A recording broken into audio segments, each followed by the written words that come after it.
The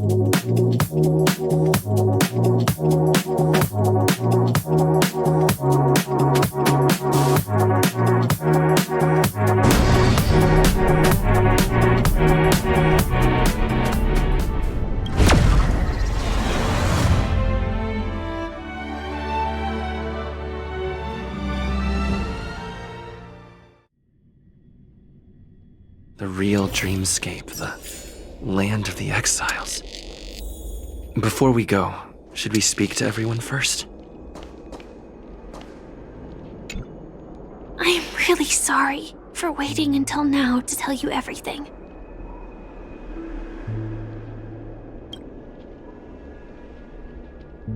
Two reasons. Firstly, the script.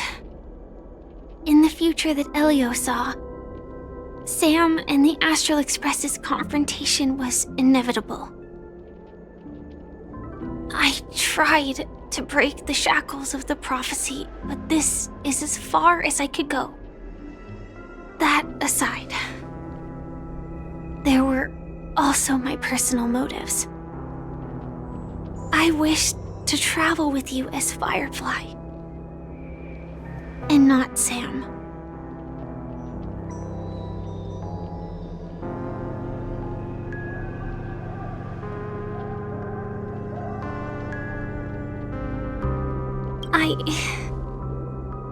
I get it.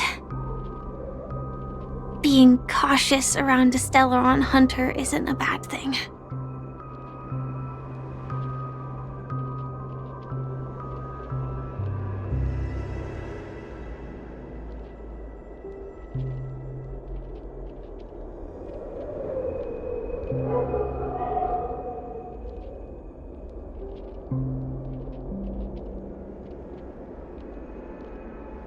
Elio only gave me one instruction. Allow the Astral Express to pursue the Grand Legacy. It means that the Watchmaker's legacy holds great significance to trailblazing. And to you. Elio's scripts used to revolve and expand around certain specific Stellarons. But with your appearance, this condition has apparently ceased to be appropriate. Perhaps he also saw the impossible in the future. Do you still remember the medical cabin I told you about? Well, that's Sam. It belongs to the Iron Cavalry of Glamoth's Firmament Frontline, a Firefly Type 4 strategic assault mech. It is the cradle of my vitality and the meaning of my birth. And for the longest time it was how I should have looked to the rest of the world. The timescale of Dreamflux Reef differs from reality, so we mustn't lower our guard. You're sensitive to Memoria. A slight misstep, and you could get lost in this memory zone.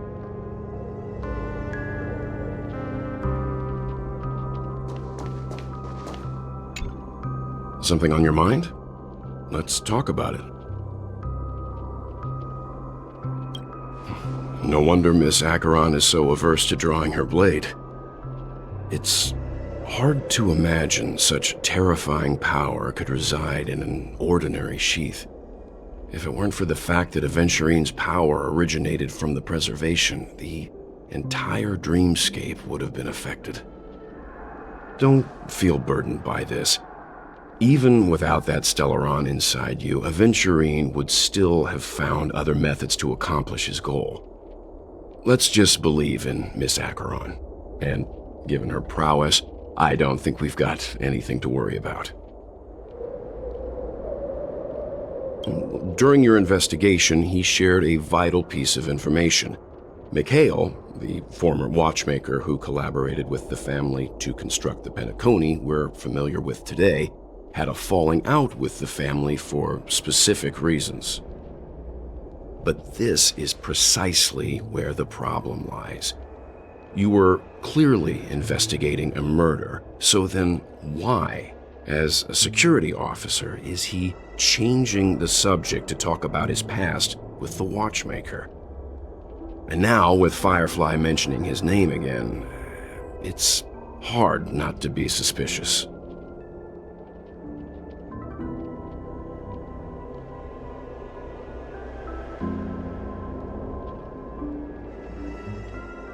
Before we found you, she'd already revealed her Stellaron Hunter identity and shared a lot of information.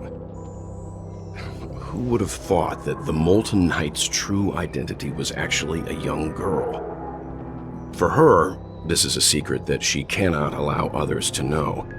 That being the case, I think we can believe she's willing to cooperate. But she didn't reveal all her secrets. I just can't shake the feeling that her situation is different from that of the typical dreamer. And I hope that doesn't lead to any dangerous predicaments.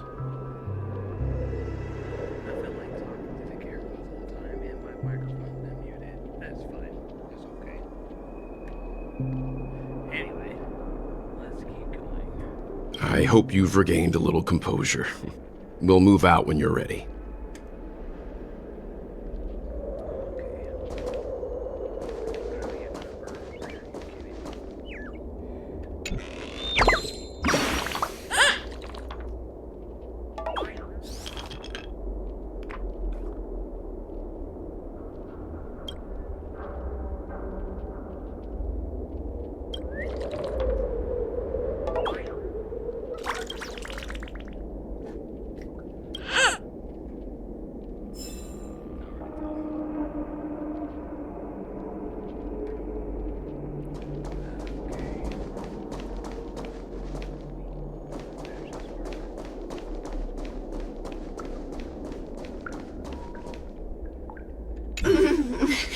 Welcome to heaven. Dreams, true or false, all are ephemeral. Might as well drink more Soul Glad instead.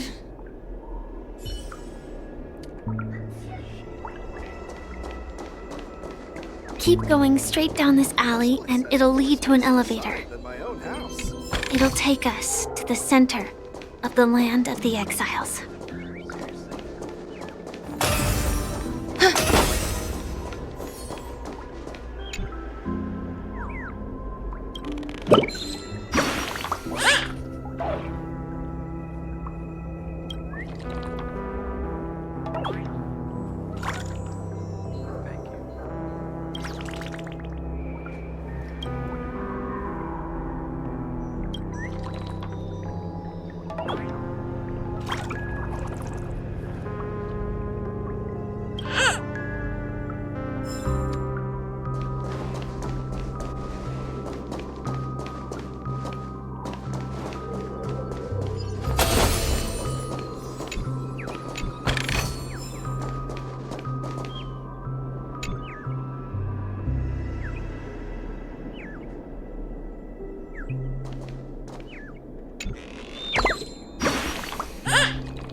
Did you also get kicked out of the beautiful dream? I want to go back. Well, but then I don't want to go back. Tell me what I should do. I don't know what to do.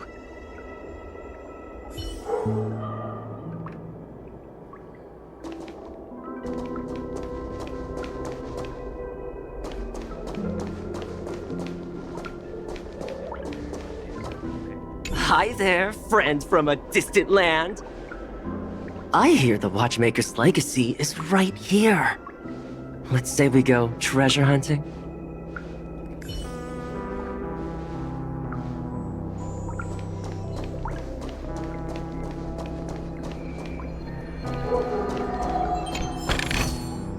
This might be of some use.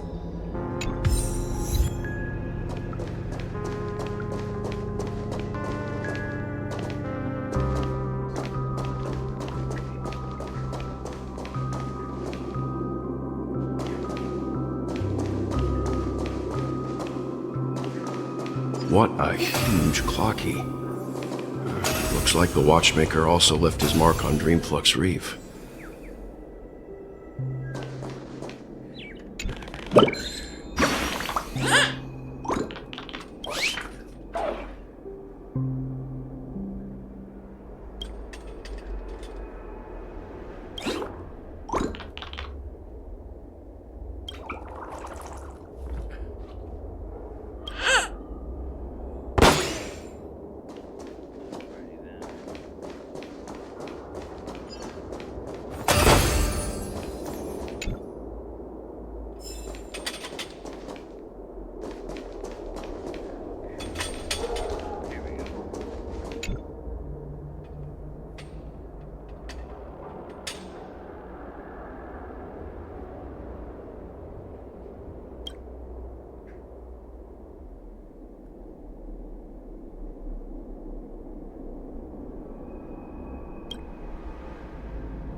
Unbelievable.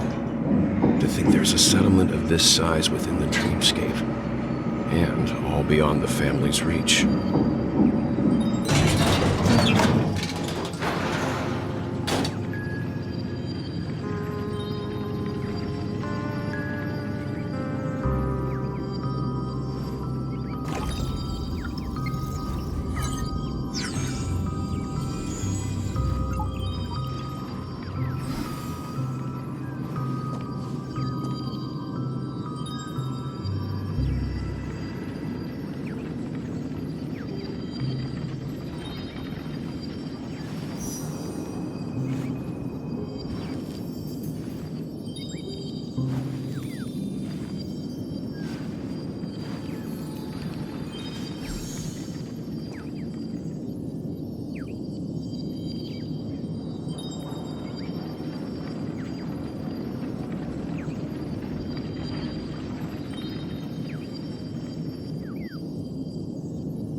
The atmosphere in this fortress is pretty different from that in the beautiful dream. When I first saw it, I was in awe too. The sky here, it's like a reflection of the 12 dreamscapes. What's even more bizarre is that this place is also separated into trade and residential areas. The layout may be simple, but the facilities are very comprehensive. It seems that there are quite a number of people living here. Though both dreamscapes have distinct styles, the architectural designs are quite similar. Works of the same hand, perhaps. Hard not to speculate on the connection. But there's no point in overthinking things. Let's meet up with Himiko and the others first. Take a right turn at the end of this road and you'll reach the trade district. there are more people there. And perhaps someone knows where she is. Not coming with us? The Astral Express likely needs room for some internal deliberation. In the meantime, I'll try and locate Gallagher. Sure. Let's reconnect later. Letting her go was the right decision. Further observations are needed before we decide whether to trust her. But first, there's someone I need to talk to. Let's go. I'm sure you've already noticed him. He's right over there. The Reverie Hotel's bellboy. How did he end up here? And right after Miss Acheron severed the beautiful dream. We'd better check, just to be sure. Trash can is perfect for me, and perfectly legal for me to stay in.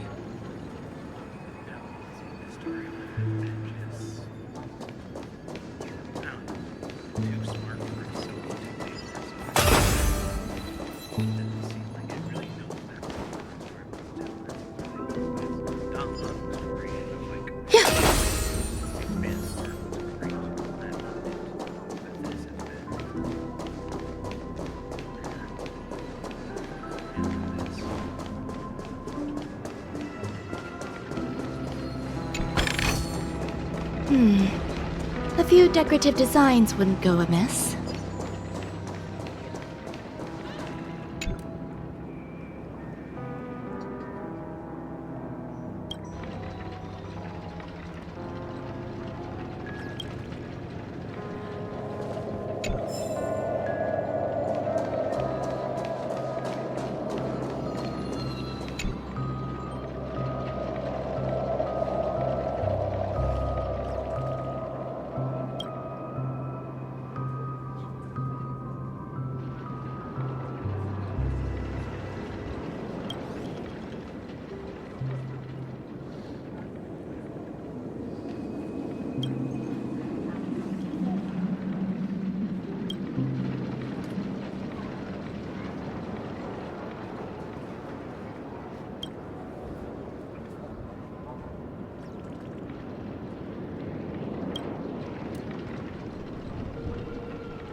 I'm just a wallflower.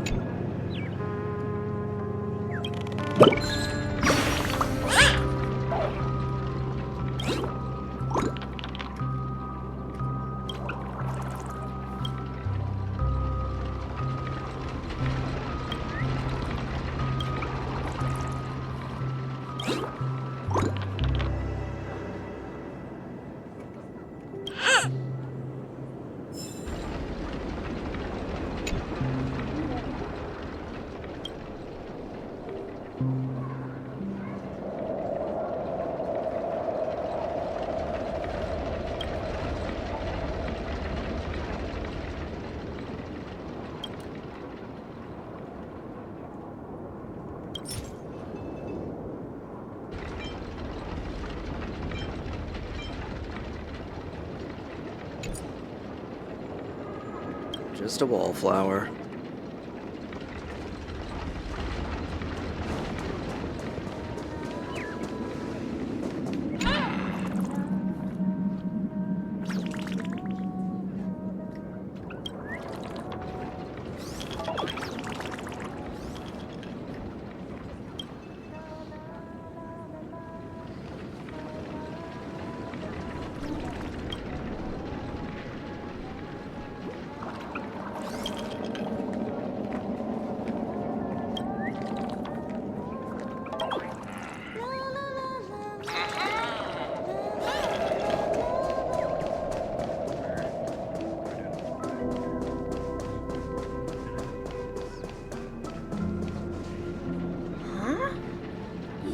guest from before. We meet again! And a new friend. Forgot to introduce myself. I'm the hotel's bellboy, Misha. Hello, Misha. I'm Welt. We met in a dream. Oh, and who might this be? Tick-tock! Old friend and new friend! Let's high-five! Your, memory zone meme? Nope. Clocky is a good friend of mine. We all live here. How did you two get here? This dreamscape isn't supposed to be open to the public. I wonder if it has something to do with Sleepy. So, this is your home? Yep. After my work in the beautiful dream ends, I'll go back home. Commuting used to be more convenient, but ever since travel became cumbersome, Sleepy started ferrying people back and forth between the two dreamscapes. This Sleepy. Can you describe what it looks like? Sleepy is a memory zone meme. Looks fierce and has many eyes. But it's actually really well behaved. Gallagher's been taking care of it. Based on the description, that meme is indisputably death. A nightmare for the family, but for the people who live here, well, that couldn't be further from the truth. Death? Not in a dream, surely. Sleepy's just a little aggressive, and sometimes messes up by fetching the wrong guess. But it would never hurt anyone. I see. Has it brought back any guests recently, say, in the last day or two? We're currently investigating a missing person case that occurred within the beautiful dream. I see. Then you'll have to speak with Gallagher. But he's currently busy hosting a visitor from the Oak family and specifically asked not to be disturbed. Mr. Yang, the person you're looking for, is it Miss Robin? Just as I thought. Considering what happened with Miss Firefly, this doesn't come as a surprise. If you're looking for Miss Robin, I can lead the way. She told me that she'd be willing to meet with outside guests. If it's not too much trouble. Also, we're looking for our missing companions. A woman with red hair accompanied by a girl with pink hair. Have you seen them? Oh, I haven't. But please, rest assured. Dreamflux Reef is a small place, and it's not as bustling as the beautiful dream, but its safety is unmatched. How about this? Since it's your first time here in Dreamflux Reef, I'll be your guide and help you find your companions. And then we can all go visit Miss Robin together. She's gone to Mrs. Grace's to visit the children. She won't be leaving anytime soon, so there should be enough time. All right then, we'll follow your plan. Well, we now know the answer to both murder cases that have caused such commotion in Penacony. As for the intentions of the mastermind behind it all, we're still none the wiser.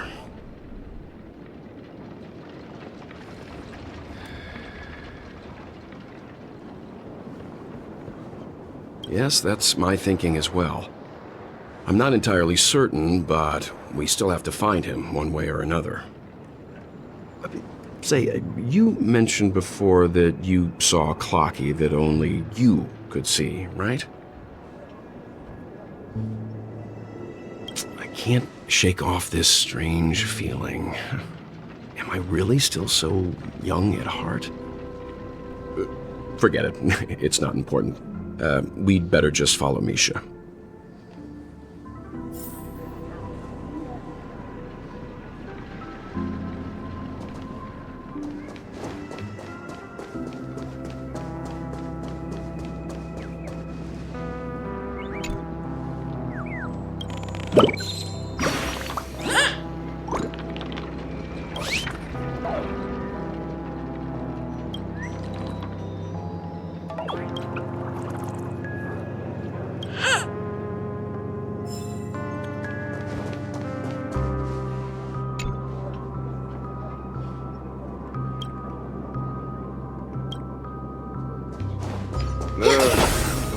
the dreamscape first.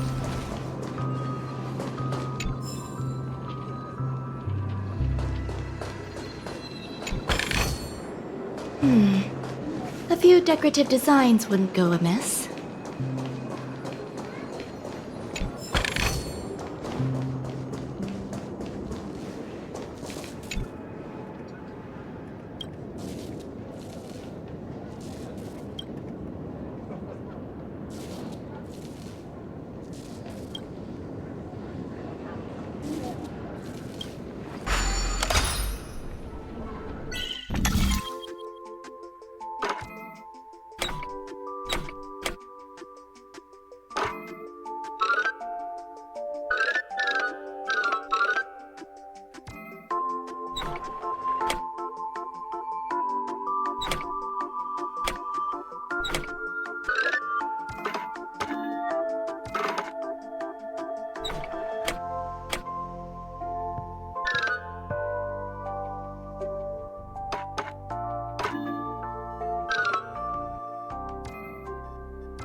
This might be of some use. Are you really leaving?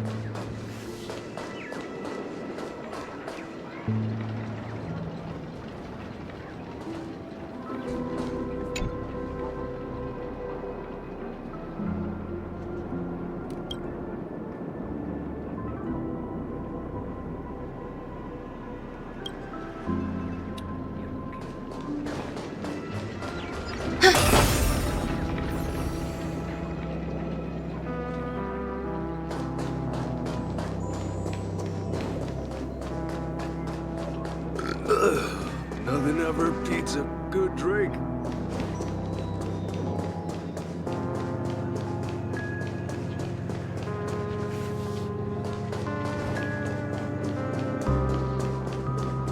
That's really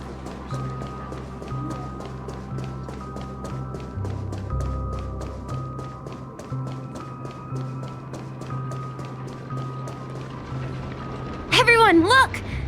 From here, you can see the most spectacular view of Dreamflux Reef. A black hole? No. An accretion disk formed from consolidated memoria? Was Dreamflux Reef built on such unstable memoria? Oh, so Mr. Yang is also versed in Memoria dynamics. I was just trying to figure out how to explain this huge hole to everyone. I bet you guys have a lot in common with Miss Kami.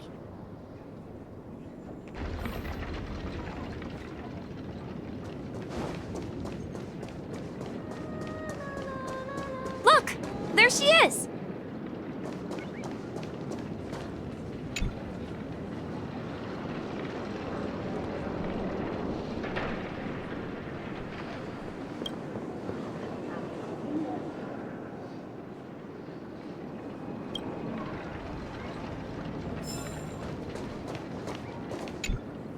My calculations are finally done. In another 10 system hours, the above dream will swallow the dream below. My hypothesis was correct. This place will cease to exist as the dream devours everything. Who are you all, and why haven't you left yet? This place is about to disappear. I'm Kami, a dreamscape surveyor specializing in Memoria dynamics, and this is my life's work that I'm researching. See that huge gaping hole? It was just a narrow rift many years ago, but now it's grown into a giant hole. The surrounding Memoria has been flowing towards the other end of the hole at a constant velocity, slowly but surely. But the scary part is, according to my calculations, the flow rate of Memoria has recently changed, and it's faster than ever before. It's almost as if something is sucking it in from the other side. By constantly improving upon Madame Rosalina's Memoria measurement method, I've finally obtained accurate results. After 10 system hours, the Dreamflux Reef will cease to exist. It will disintegrate like a melting glacier, and then fuse with the sweet dream fragments on that side of the void. Please don't worry. This sort of thing has happened many times before. Miss Kami isn't a bad person. She's just a bit lost in her own world.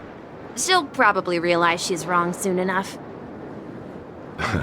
You don't say. There was something else that piqued my interest. Who is Madame Rosalina? Oh, do you know her too? Or are you also a fan of Memoria dynamics?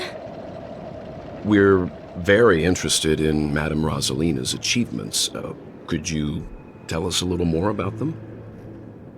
Why, of course! She's an excellent scholar of Memoria dynamics, and the first person to apply Memoria rate measurement methodology on interstellar travelers. Regrettably, due to the presence of the Garden of Recollection, ordinary people don't pay much attention to the nature of Memoria. She departed this world without much fame, leaving only a few thin journals behind. I came to Penacony to learn more about my idol, and went to great lengths to seek out Dreamflux Reef, all because this is her final resting place. Prodigies always meet their demise prematurely. If only Madame Rosalina had more time, she would have discovered a way to reverse the flow of Memoria. I felt it. The source is in the golden hour. There is a certain anomalous presence stirring the currents of the memory zone. I must uncover more concrete proof. I must convince everyone. Does the name Madame Rosalina sound familiar to you? That's right. It seems like she did a great deal of research and calculations in Dreamflux Reef before abruptly passing away. Miss Kami regularly mentions her. I hear Madame Rosalina passed away during the prison war. She could see the Penacony of today. Its people building homes in the memory zone. I bet she'd be really happy. Perhaps. Our destination is the commercial district. That's where the largest crowds gather in Dreamflux Reef. We might be able to find the others there.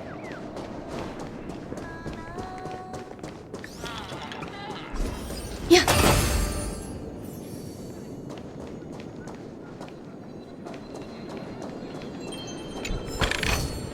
This might be of some use. Let me go! Please, come to your senses. I'm begging you.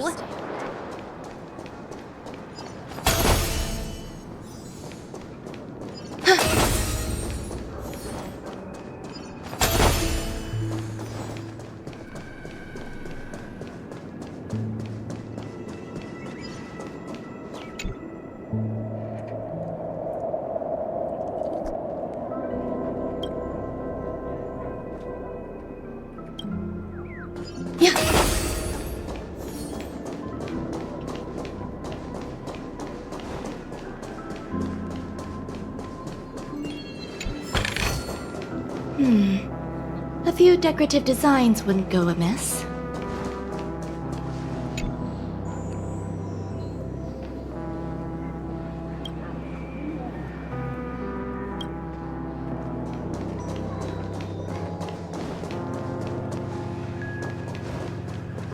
Let's have a toast to dreamscapes.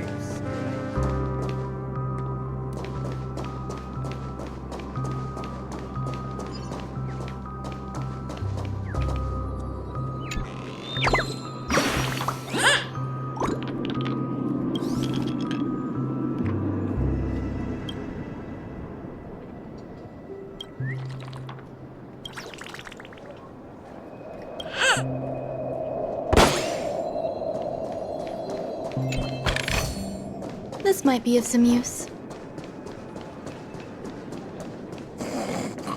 No! At this rate...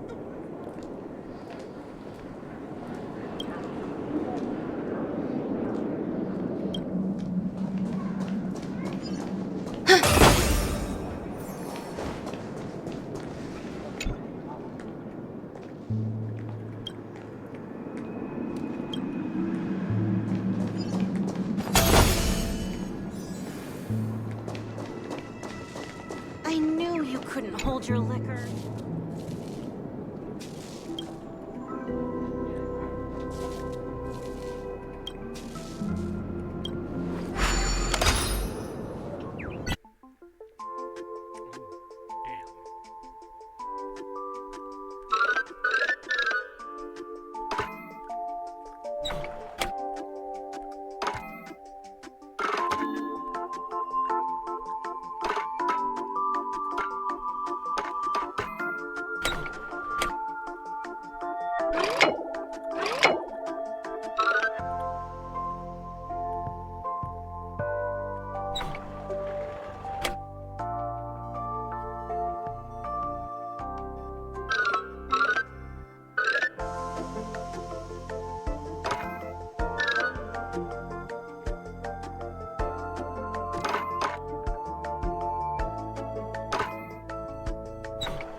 Let's see how you handle a stroke of genius like this.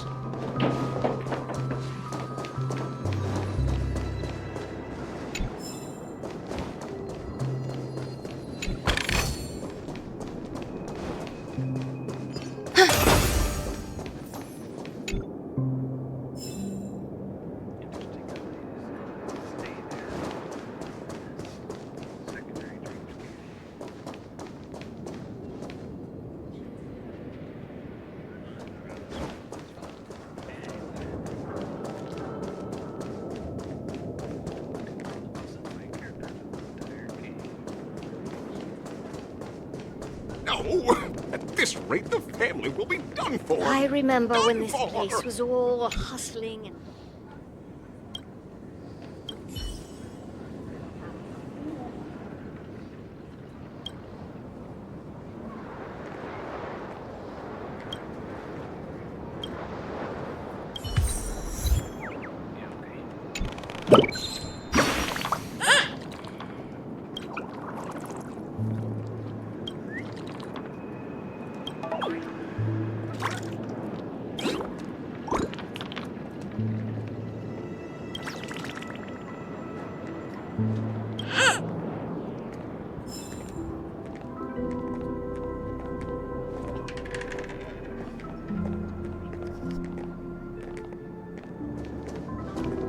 Ghost! There's a ghost! Don't come near me! Oh my. I'm human and so are you. Can you get a grip? Ah, there you are. I've been waiting for you two. Quickly, come help. I bumped into a member of the family on the way here. He was so scared and I just wanted to calm him down. But... Let me go! Let me go! I've only done good in my life.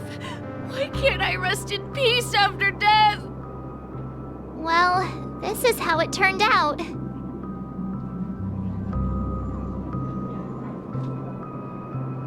Me? A ghost? Don't make me hit you. He thinks he's dead. Although, when I first fell in, I also thought the same. Dear guest, this is not the afterlife. This is Dreamflux Reef. That's right. Did you hear that? Repeat after me. Dreamflux Reef. You're talking to someone invisible. If I'm not dead, what am I? I shouldn't have pushed my luck and tried sleeping in my dream. Curiosity kills the Papeshi. Stop asking! You'll alert the monsters! All the dead are right here. All of them! You're not talking about the Memory Zone meme, are you? Don't say that name! It's all your fault. They're coming!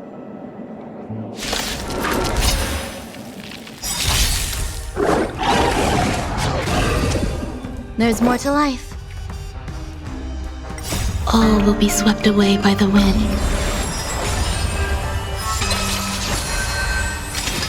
Enjoying yourself? Help me, Mr. Sora! The dead return! Not bad. It should come back. It should come back.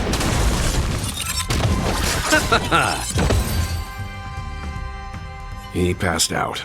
His intense negative emotions attracted the nearby Memory Zone memes. I see. But why aren't the other people around here scared? Unlike in the Sweet Dream, people here don't see Memory Zone memes as dangerous monsters. And even if they pose a threat, people can easily escape by forcing a wake-up call. But we can't just leave this man here. Can we take him somewhere safe? We can ask Jessie for help. I've gotten to know many locals while waiting for you guys. Everyone here is living a self-sufficient life.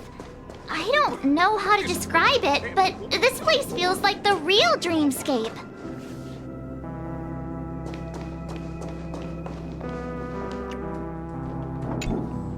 Evening, Jessie. Is it evening? Welcome, Miss March. Who might these be? These two are my friends. As for the man lying on the ground, he's a scaredy cat who fainted from fright. I see. Another poor guy who accidentally ended up here. I'll take care of him. There have been a lot of new faces lately. Things must be tough in the beautiful dream. The few remaining havens of freedom in Asdana will soon face trouble. Do such things often happen here? Not really, but they're becoming more frequent now. Guess it's one of the signs of the Sweet Dreams collapse. This man has had quite the shock. Could you help me find a Halovian lady, March? Her songs can heal mental wounds. A Halovian lady? That must be Robin. She's also here in Dreamflux Reef. Huh? Robin? But I thought she... Oh, right. If Firefly is here safe and sound, then it means Robin must be okay too. Misha is about to take us to her to find out what happened. But before that, let's meet up with Himiko. You were with her earlier, right? We met some stowaways in the residential area. Most of them came from neighboring star systems. I heard that places like Dreamflux Reef are scattered throughout the memory zone of Asdana, like islands in the ocean. They existed before the family arrived.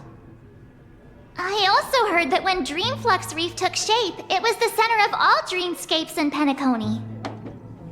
If that's true, it's no wonder there are so many similarities between this place and the Sweet Dream. Himiko must be gathering information. Let's hurry up and get going.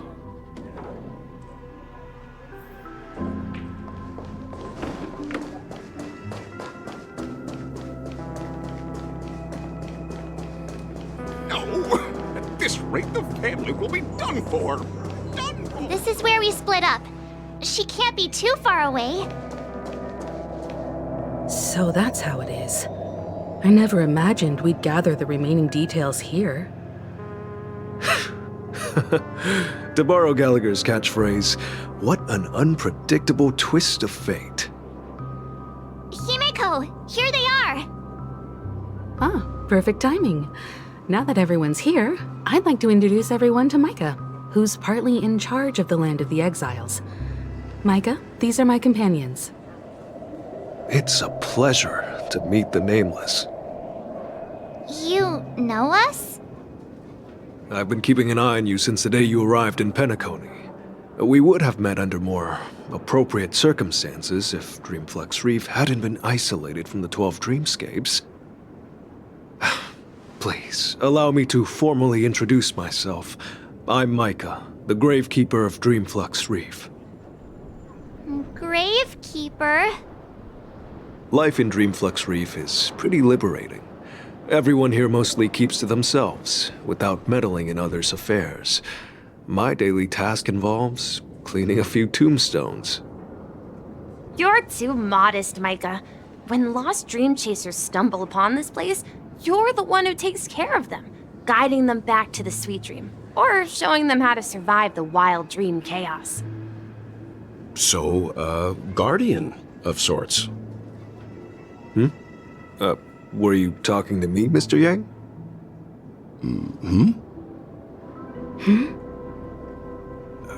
On that note, Mr. Mika, which tombstones are you referring to? We didn't come across any graveyard when we arrived. They're actually just symbolic stones. But since you're curious, Mr. Yang, I'll take you there. I have a feeling you might find something of interest there. But before that, you have an important guest joining you. An important guest? Who could it be? This way, please. The roads here in Dreamflux Reef are a bit run down, so watch your step.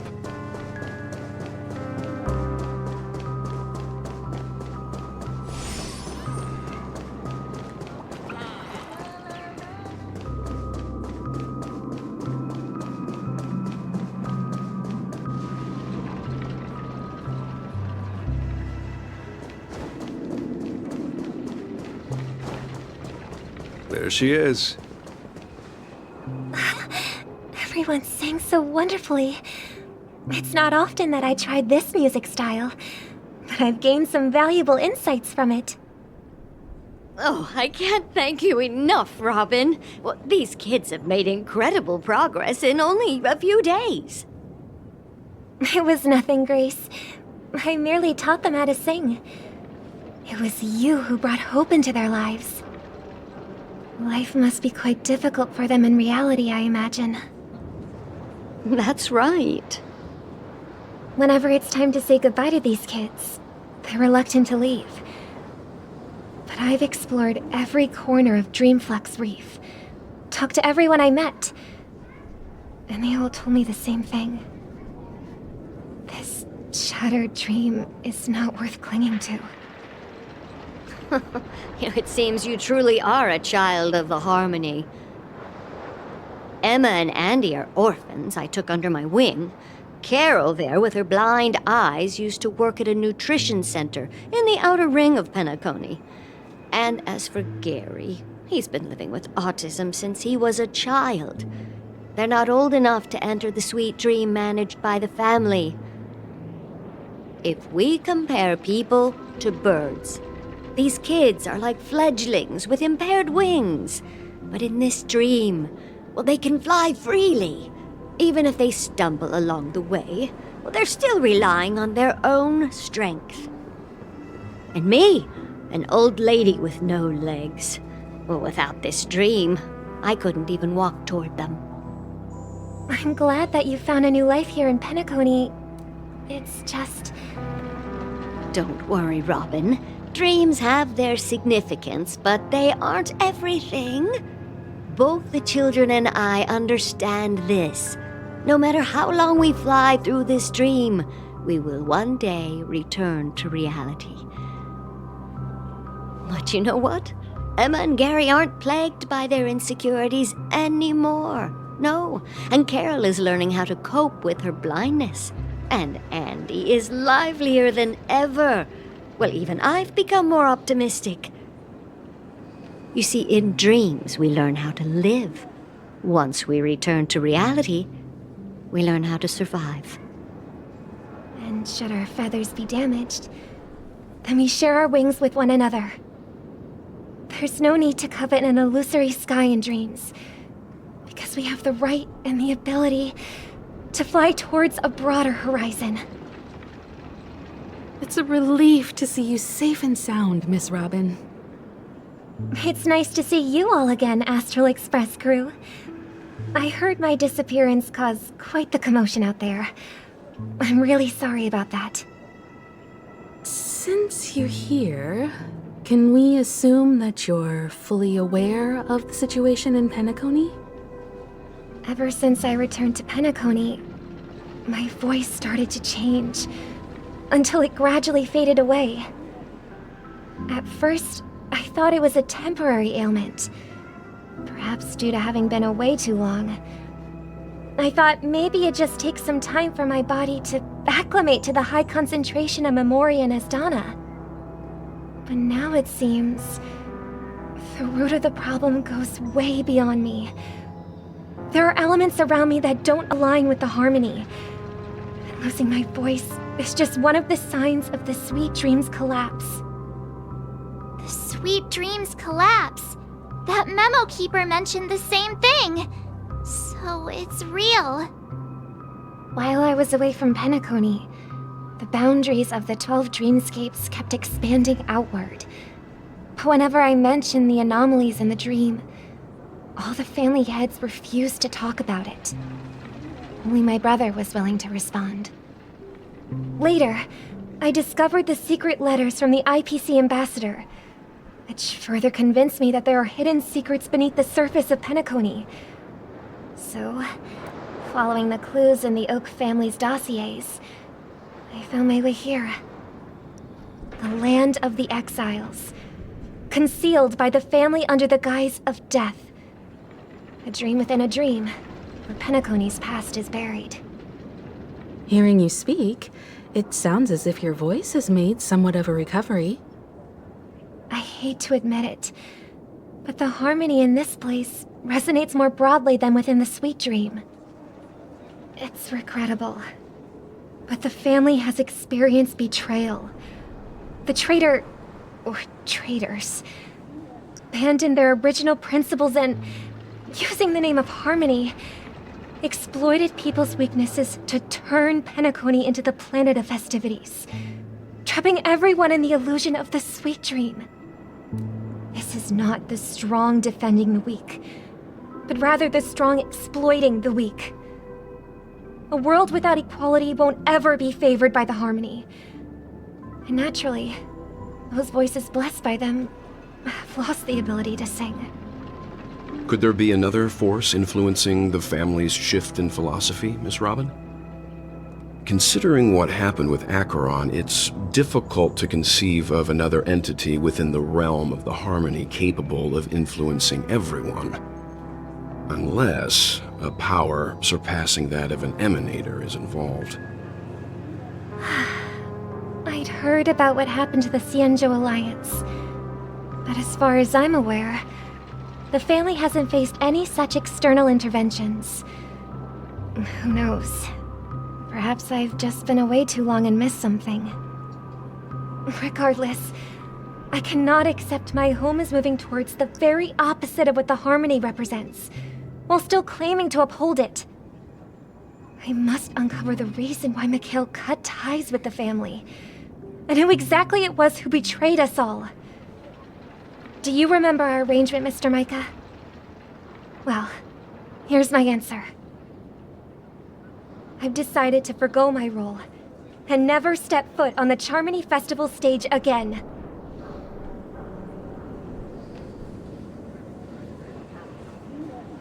Look here, brother. A little bird.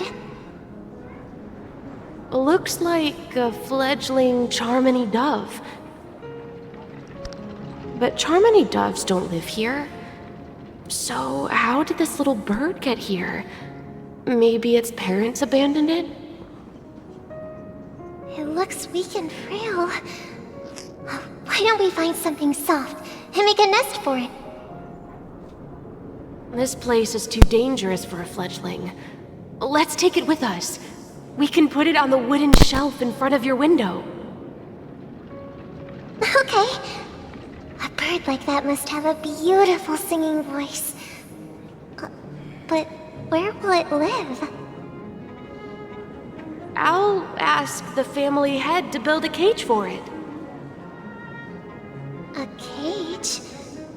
But then it won't have the freedom to fly, right? Let's see. What is it that has captured the attention of the two best interpreters of the Great One? To the point that they've forgotten how to enjoy their dessert. Oh, poor little thing. Doesn't look like it's doing well. Do you want to rescue it? I do. But I don't want to lock it up in a cage. Why? Even if it's small and not fully feathered, and can't sing, it didn't come into this world just to be locked up in a cage.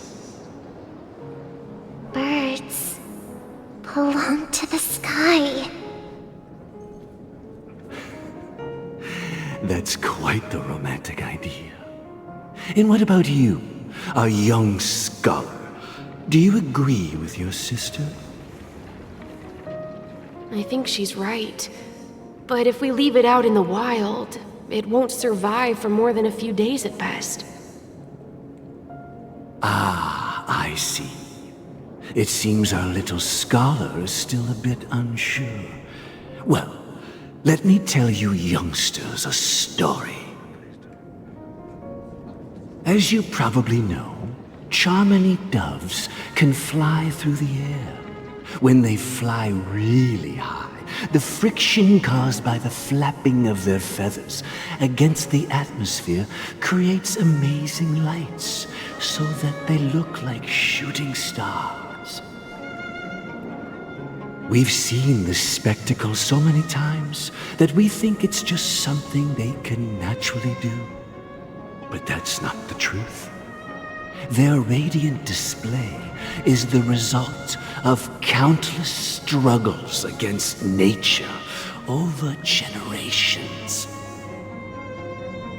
Their ancestors were too weak to survive on the ground, so to escape predators, they started seeking new opportunities in the air. After countless attempts by many generations, one of them finally figured out how to fly. It soared into the sky and never looked back at the ground again. So, you mean birds aren't born to fly, but they find a way to do it through their determination, right? Well, that's an idealistic way of putting it. So, what are your thoughts, Sunday?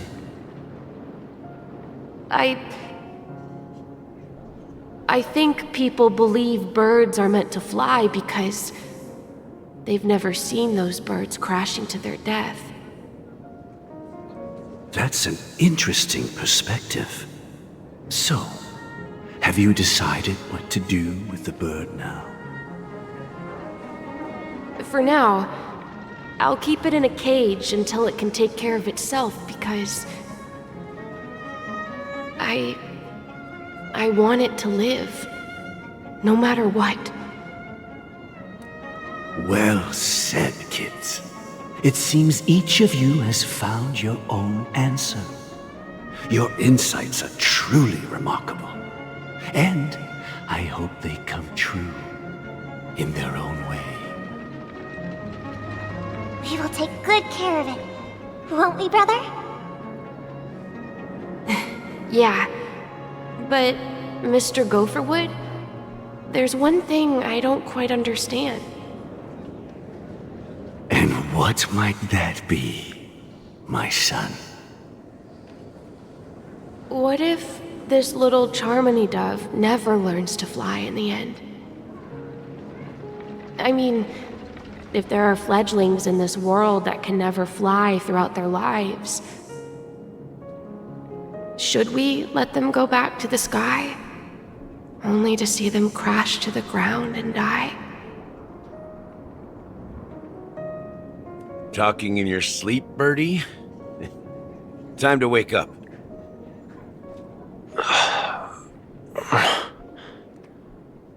You look a little unsteady. Need a hand? I'm still alive? Yeah. Happy about that. Where is Robin? Tell me. Now. I knew that was going to be the first thing you'd ask. Don't worry, your sister is here, safe and sound. She's probably walking around the streets now. If I were you, I'd be more worried about myself. After all, right in front of you is the guy who just stabbed you in the chest with a dagger. If you wanted to kill me, you wouldn't give me the chance to speak. Just tell me your demands, lackey of the Watchmaker. So, you figured out who I am, huh? No wonder you had the guts to go against the Dream Master and the Four Families. Looks like I made the right choice. Choice? You are aware of my plan and see through my fictionology. Time is running out, so let's drop the charades.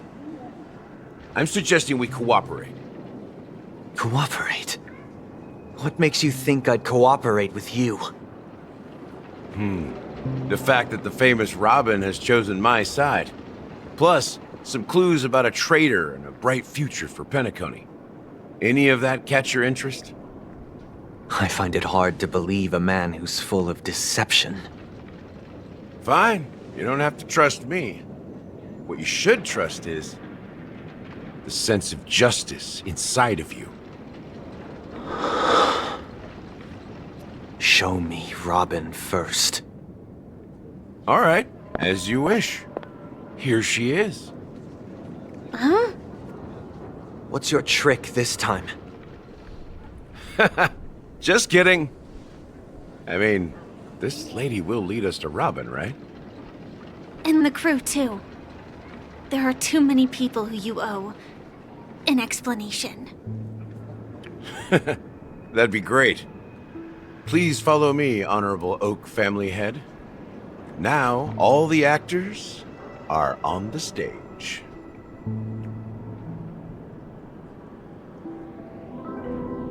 This is the monument I mentioned earlier. The names inscribed on it should be familiar to all of you. Rosalina and Tiernan. When Penacony was known as a frontier prison, it was the Trailblazers who connected it with the stars. They were the heroes who saved Astana, and their names deserve to be immortalized, not just on this small stone tablet, but in the annals of history for all of time. However, Today, the planet of festivities is nothing but sweet dreams. That heavy piece of history is all a distant memory. Just like that prison. If their names are inscribed here, then that means... According to Micah, they died long ago.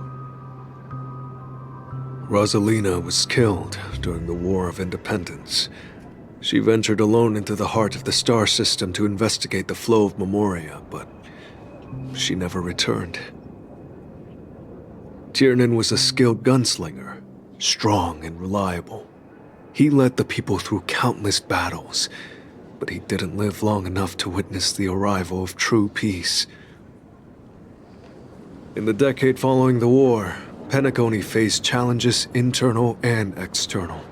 To protect Asdana, Tiernan picked up the way of the Trailblaze again, and led the Lampmoth family to explore beyond the system, only to be surrounded and wiped out by the Swarm.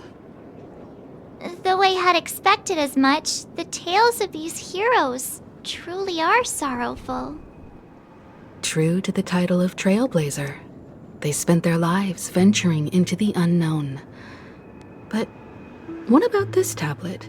There are no names carved on it. When Dreamflux Reef was created, its owner was still alive. However, he insisted on erecting a monument for himself, saying that it will happen someday.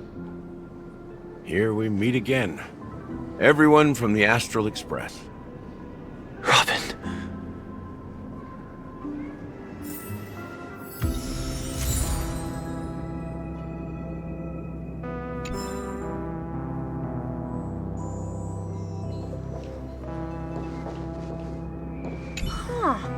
The atmosphere sure is livened up with all these people in here.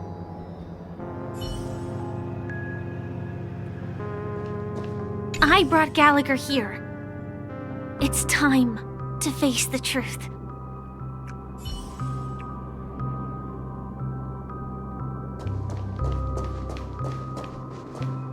Brother... There's no need for words. You're safe, and that's all that matters. Brother... There's no need for words. Well, I did my job. I gathered everyone here. Gallagher will explain the rest to you. Take care.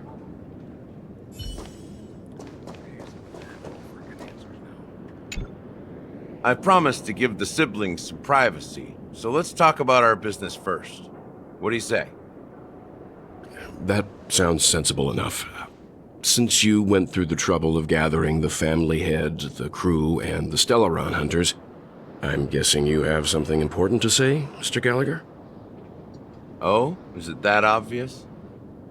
The look on your face is practically screaming I'm the one behind all this. You're right, Mr. Yang. It is indeed time to come clean on everything. The siblings already know what they need to, and they've made their choice. But you, Nameless, arrived a bit late. So it's only fair that I answer your questions. Before we begin, let me reintroduce myself. I'm the founder of Dreamflux Reef, the deputy of the Watchmaker, and the one who sent out that invitation. As Gallagher, the history fictionologist, I humbly extend my greetings to you all. History fictionologist? So what, everything you told us was made up? Well, don't worry. Almost everything I shared was true. Well, except for the part about the family accepting me back. I double-checked with Micah, and everything he said about the family, the Watchmaker, and Mikhail is true. Thank you for your understanding. Now let's get down to business. I'm sure you're all wondering why I went through the trouble of setting up this battle for the legacy, inviting different factions, and stirring up a ruckus all over Penacony. Well, it all boils down to something very familiar to all of you. The Stellaron. The Stellaron? But how is that possible? Penacony is a free-flowing interstellar hub. There are no signs of contamination whatsoever. You're totally correct. So, care to take a guess at what that means?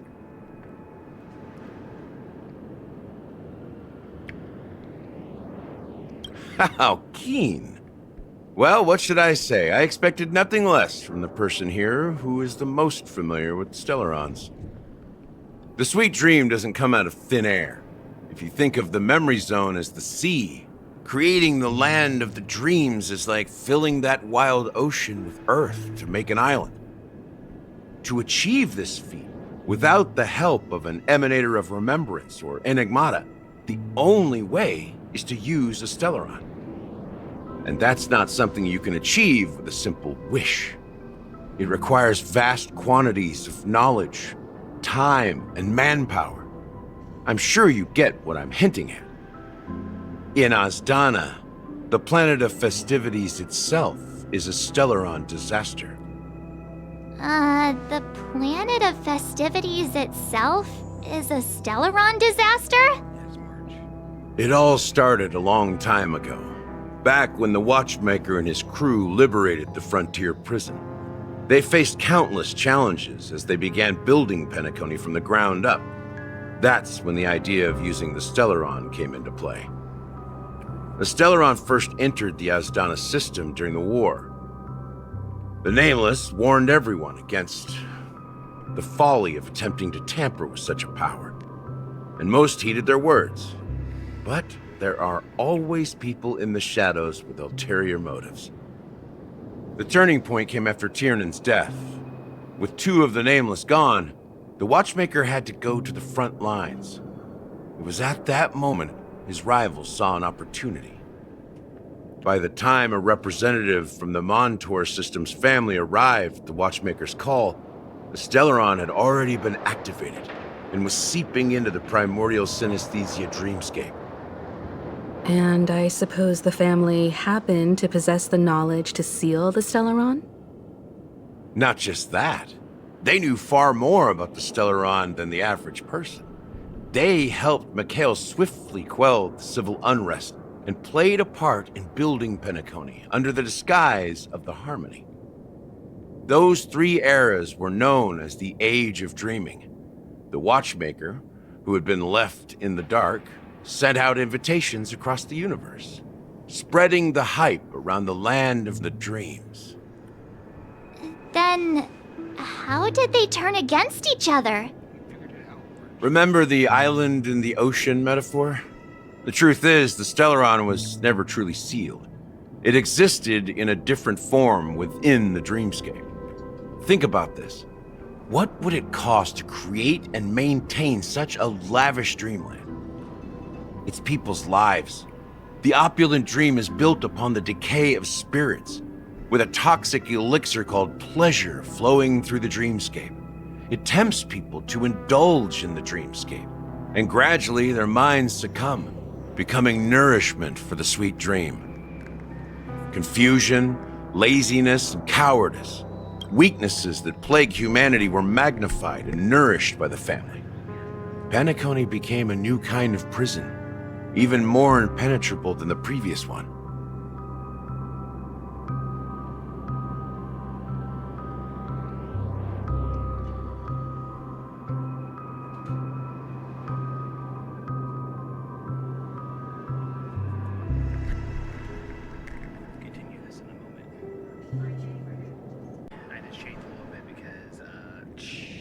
Wifey and I are going out tonight, and the kids went down to their auntie's, so we're going to make her a shower before our date night. Anyway, let me get this started back up so we can keep going through the Penacony story.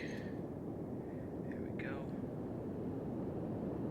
Sadly, we realized this far too late. By then, the family had a firm grip on Penacony, swiftly quelling any opposition that arose. At my wit's end, I had to use the power of the Enigmata, and sought refuge in this chaotic memory zone. Over the years, I fabricated a meme within this dream for our use. Dormancy. That's its real name. We exploited a loophole, You see, regular people can't fall asleep again while they are inside the dreamscape. So this is the true meaning of the impossible. You sent out invitations in the Watchmaker's name to find forces capable of resolving the Stellaron disaster and draw them into Penacony to uncover the truth. It's not just that. Above all, I wanted to see what happens when the major factions engage in a struggle for the legacy. Since this is the Watchmaker's first announcement in decades, the traitor within the family is bound to reveal themselves. So, the legacy is just a facade.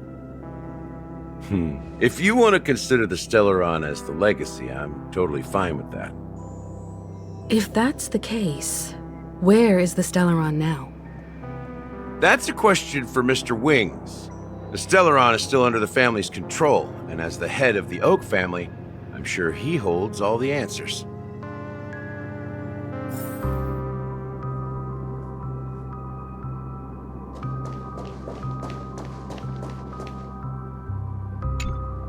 Are you done talking?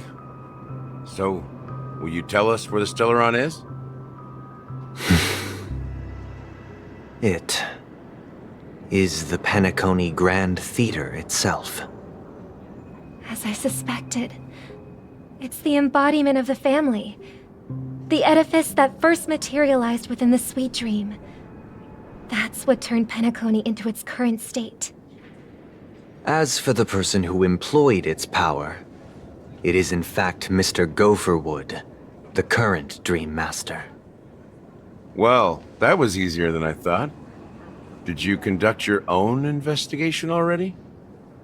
Correct.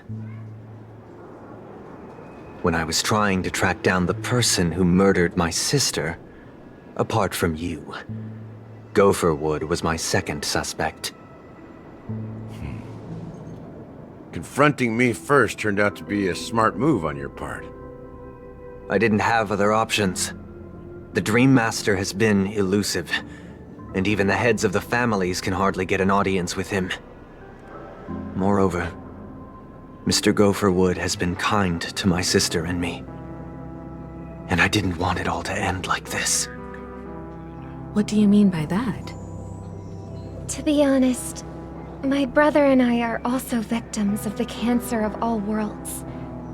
We grew up as orphans, and were adopted by the family when they came to help. Mr. Gopherwood recognized our potential and brought us to Penacony. But I can't just stand by and watch Mr. Gopherwood become an enemy of the Harmony. I won't use my voice to support an evil cause. I won't step on that stage and sing, no matter who the traitor is, or what orders they give me.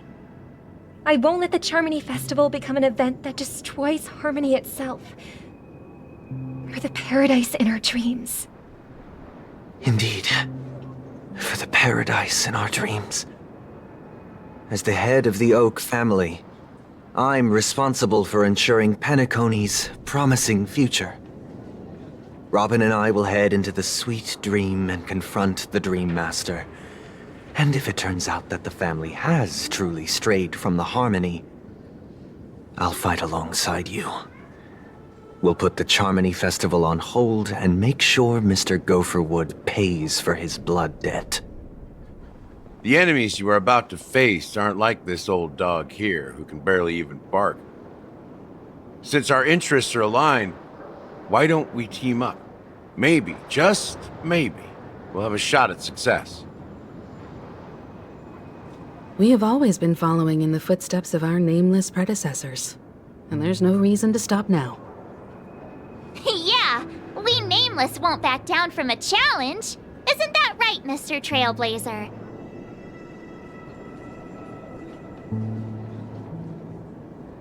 Exactly! It's time for the crew to save the world once more! Rest assured, sitting on the sidelines isn't in our nature. Mr. Sunday, Miss Robin, I'm willing to accompany you on behalf of the Astral Express. Having a third party present should help with negotiations, and could make all the difference if things get ugly. Thank you, Mr. Yang. Thank you all very much. The Charmony Festival is about to start, and time is against us. We must hasten. Everyone, let's gather over here. We still need to make some preparations.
So the new quest actually looks interesting. Not liking Penacony. Penacony.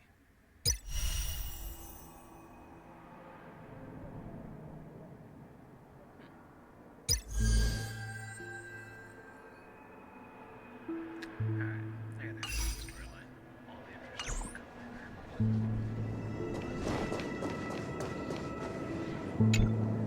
I may have been quick to step up to the plate, but confronting the Dream Master could be a very dangerous affair. Huh? Even you're saying that, Mr. Yang? How powerful is that Dream Master?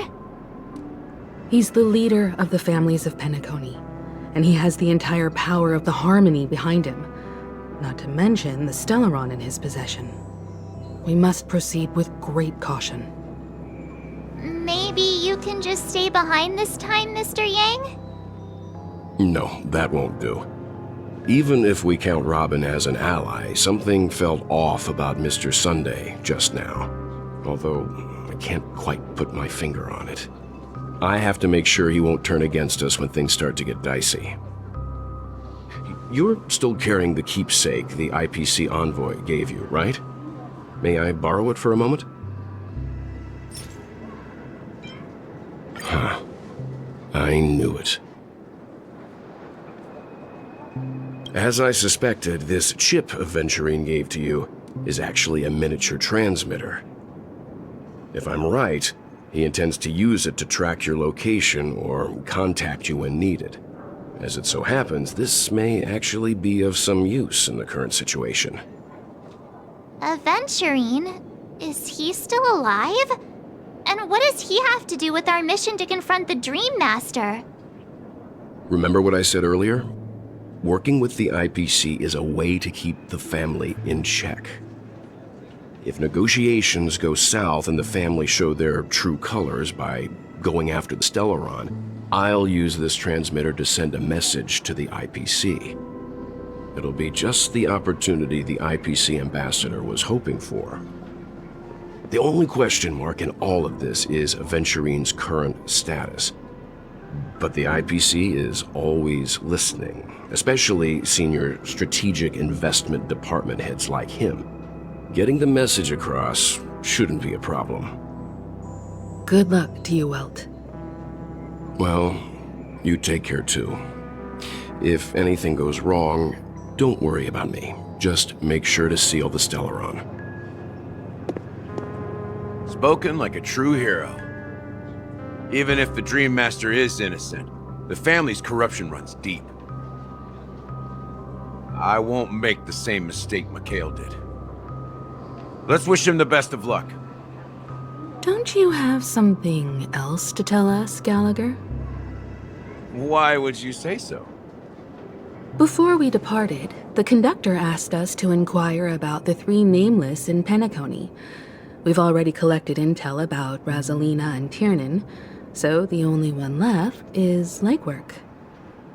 If I'm not mistaken, we've already met him somewhere, haven't we? It's not enough to say meet, but the answer is pretty obvious. After all, I've hinted at it in quite an evident way. I've been watching over you ever since I received the reply from the Astral Express, and I've seen the great effort you all put into linking different realms together across the cosmos. And now, after getting this far all in one piece, you have truly proven yourselves. Miss Himiko, were you the one who repaired the Express and got it sailing through the cosmos again? Yes. And you two, young Nameless, you have very interesting life stories and extraordinary skills. What? Hey, you can't just make up titles like that. You're full of energy. Please send my regards to the conductor, Pom Pom. Please let them know that their friend has fond memories of his time aboard the Express, which he reminisces on every time he has a good drink. As for the last Nameless, he embarked, disembarked, and embarked again, traveling in a great circle, ending up back where he started. On his deathbed, he told me to find the Astral Express and deliver an invitation to the future Nameless. He left behind a special gift, a true legacy. Something that belongs only to the successors of the Trailblaze. Come with me. Now is the time to reveal it.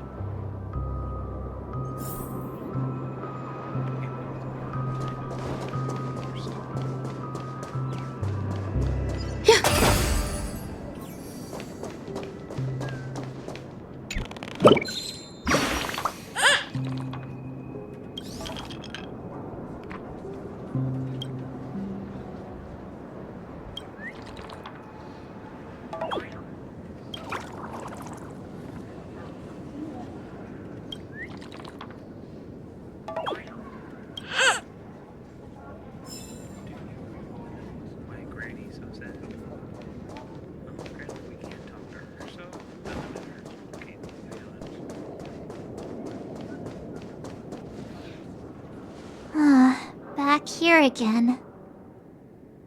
Sometimes I feel like you're still alive, old friend.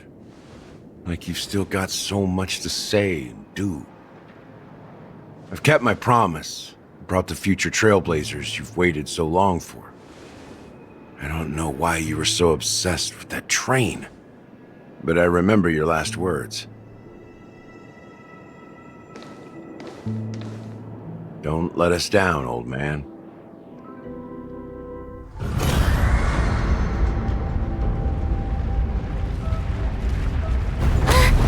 What's happening?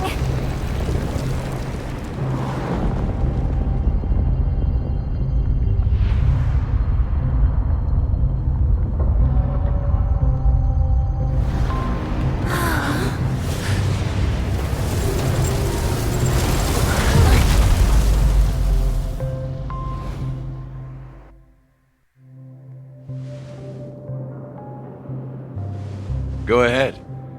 His resting place lies in the garden up ahead. The first and last nameless of Penacony. Mikhail Char Legward, the Watchmaker. You're not gonna talk about what that looks like.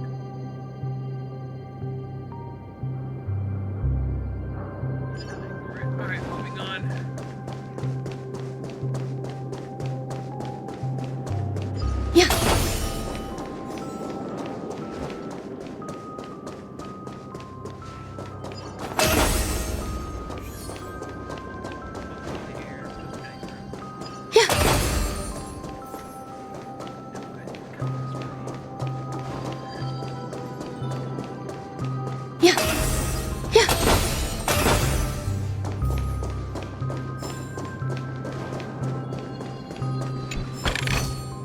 This might be of some use.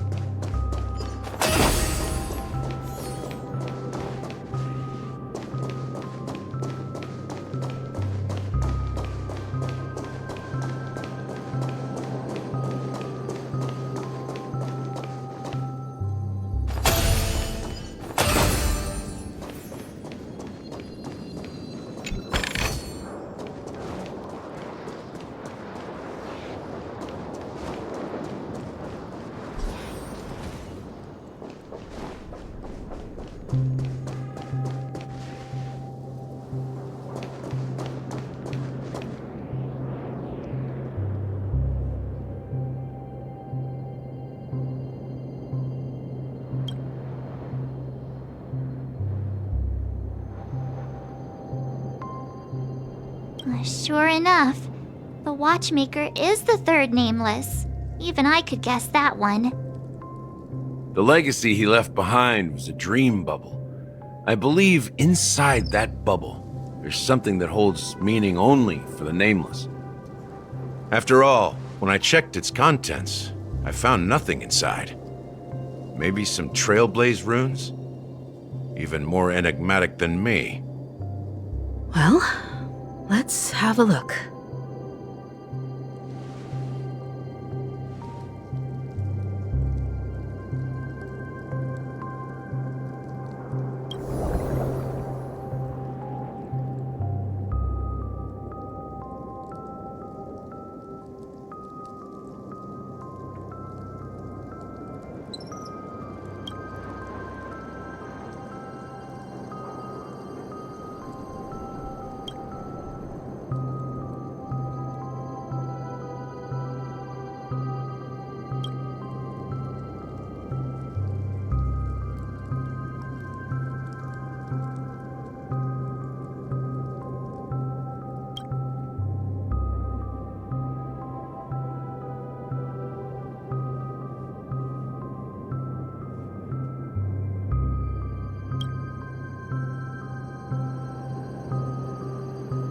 Wait, what's going on?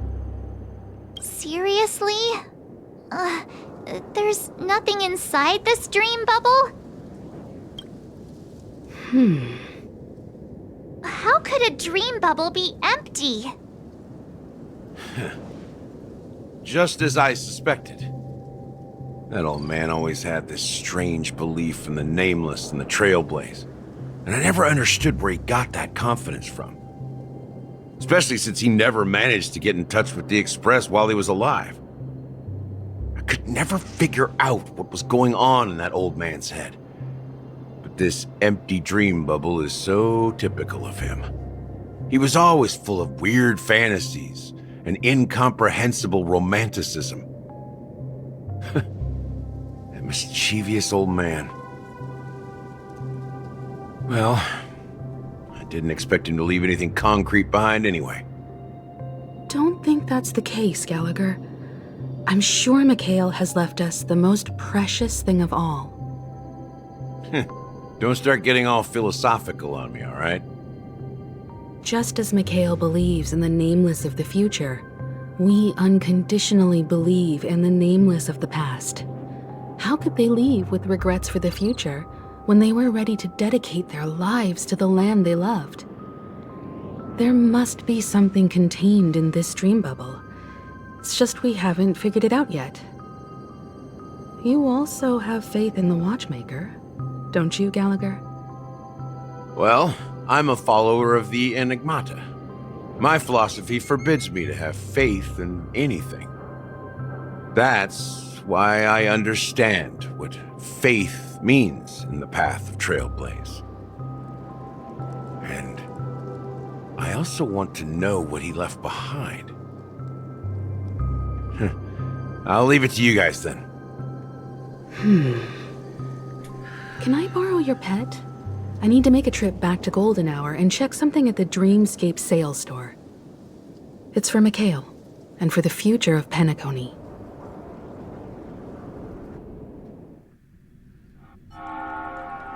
Welcome to the Reverie Hotel. How may I help you? Greetings. We're the Nameless from the Astral Express, and we'd like to check in. The Astral Express? But I thought... Yes, my companion's already checked in. My name is Dan Hung, and I believe my personal information is recorded in your system. I see, but your companion said you wouldn't be coming due to a change of plans. Now the plans have changed again. And you are... Me? I'm Pom Pom. A new Nameless who's also with the Astral Express. He's my fellow trailblazer. We responded to the family's invitation before he boarded the express, so he wasn't registered in your system. Is it possible to accommodate him as well? Oh, I see. Another one of the Nameless had a similar situation. Seems like a lot of people are joining the Trailblaze these days. Since there's a precedent, it shouldn't be a problem. Just give me a second to contact your companions. I'm sorry, dear guests, but it seems I'm unable to reach the other members of the Astral Express. What do you mean by unable to reach them? My apologies. This is the first time I've encountered a situation like this. However, the system indicates that those guests are still in the dreamscape. How about this? Give me their room number, and we'll go check on them ourselves. I'm afraid that's not possible. I need to verify both of your identities before I can share any guest information. How about you just wake up someone? Let's say, Welt? I'm sorry, but there are strict rules regarding forced awakening. It cannot be done without the proper clearance. So nothing works, huh? What's your solution then? Are you saying we sleep here? At the reception? Please be patient. We need to contact your companions in order to confirm your identities. And now it seems you need to confirm our identities before you can contact our companions. It seems so. Oh, fudge! Look, nothing personal, but if you can't handle this, go find someone else who can, okay? Please calm down, dear guests. I do recall that Mr. Sunday, the Oak family head, personally handled this issue earlier. Oh, please wait a moment while I contact him. I don't think she's trying to give us a hard time. She really just doesn't know what to do. I have a bad feeling about this. You tried to contact them on the Express earlier, but they didn't respond. Something doesn't seem right. I need to leave for a moment. You can stay here with the receptionist. Sure thing. Just don't keep me waiting forever. Don Hung seems pretty worried about his companions. I should give him some space. Stressing out about it won't help anything.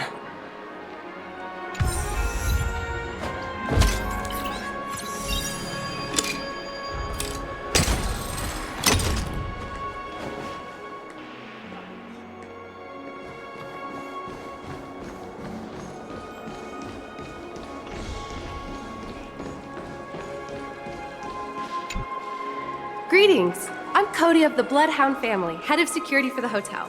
How may I assist you? Hello. So, there's something I wanted to ask about. I've been hearing some unsettling rumors about certain incidents that might affect the Charmony Festival. Do you think there's anything to be worried about? I've traveled all the way from the Hayaii Federation, and I don't want my trip to be ruined. What do you mean? Wait. You haven't heard? I'm not sure where you heard those rumors, but they're completely baseless. I can assure you, as a representative of the Bloodhound family, that everything is going smoothly for the Charmony Festival. At present, all of the families are focused on making sure the festival starts on time. Even the Dream Master himself has arrived. So don't worry, your trip won't be in vain. That's a relief to hear. She doesn't appear to be acting. So, it seems that even the hotel staff are out of the loop.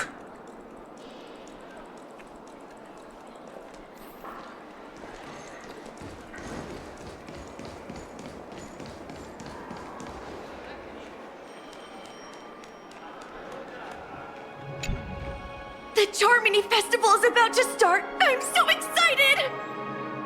Hey! You guys here for the Charmony Festival too? Well, I didn't come all the way here specially for the festival. Honestly, I don't really even know what it's about. But I heard it's a lot of fun!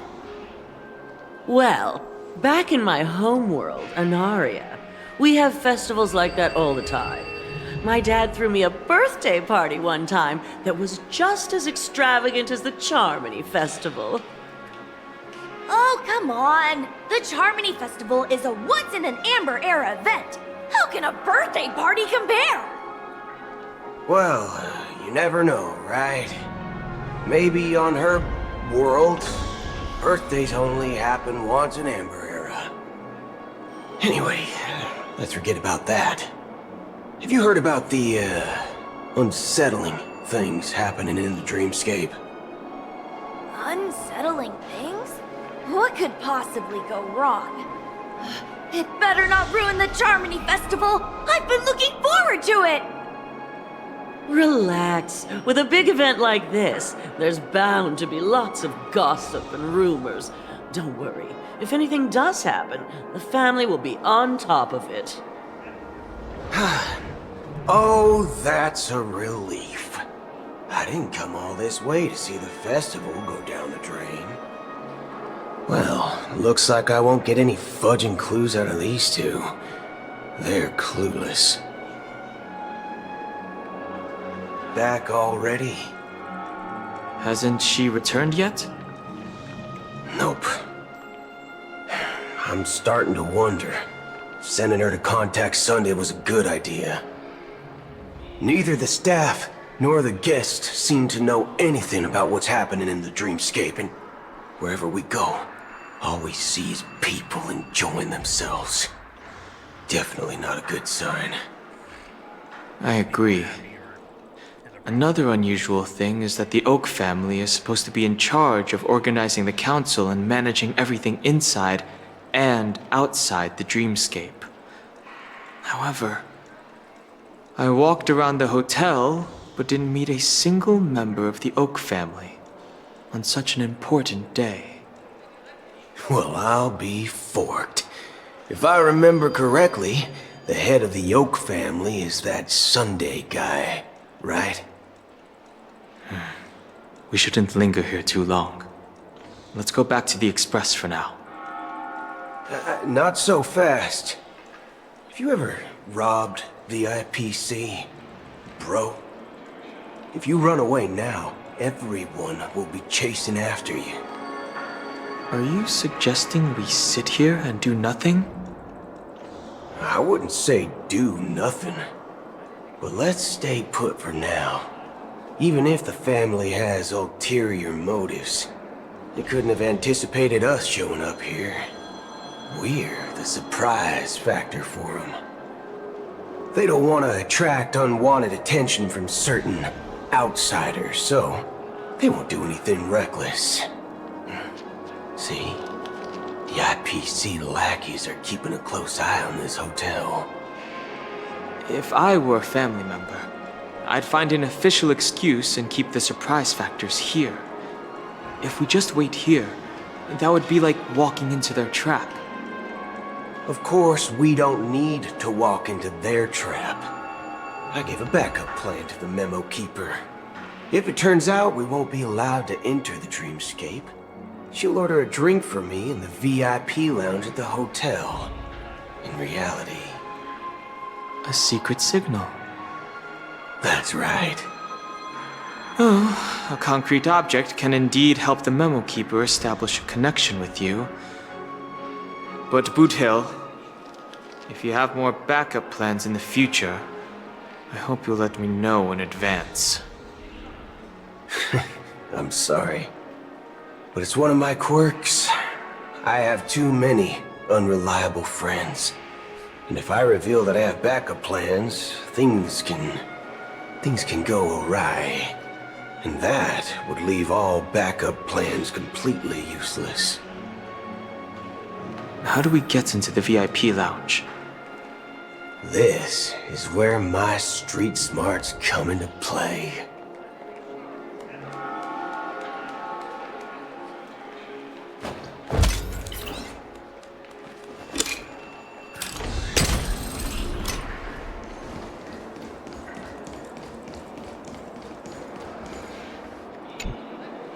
You're the lobby manager, right? Yes, I am. How may I assist you? We're the Nameless from the Astral Express.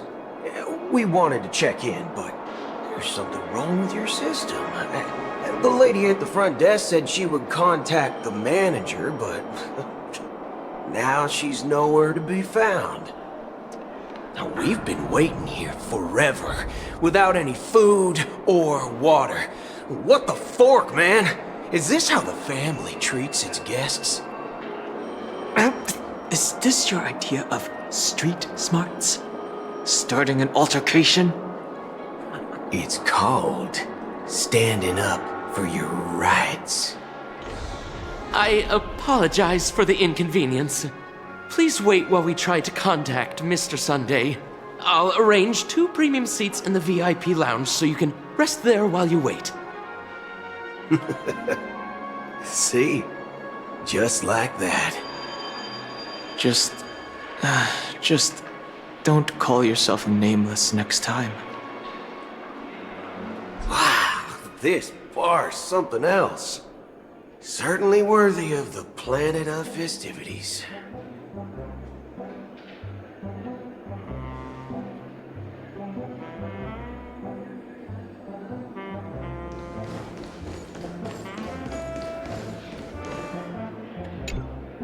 Good evening, gentlemen. Hey, I have an order for a bottle of Hasdana's White Oak. Can you help us find it? Hasdana's White Oak? I think there might be a misunderstanding. We don't serve that here. Oh, no way.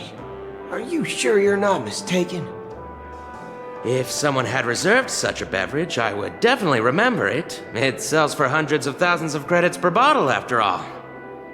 I couldn't afford to cover for such an item if it were broken or lost. That's strange.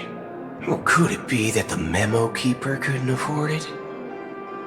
Then what should we do now? Oh, no need to rush.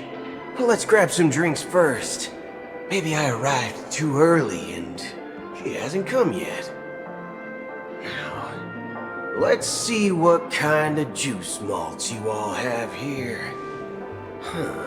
Well, give me a glass of Heenum Valley, 40 years.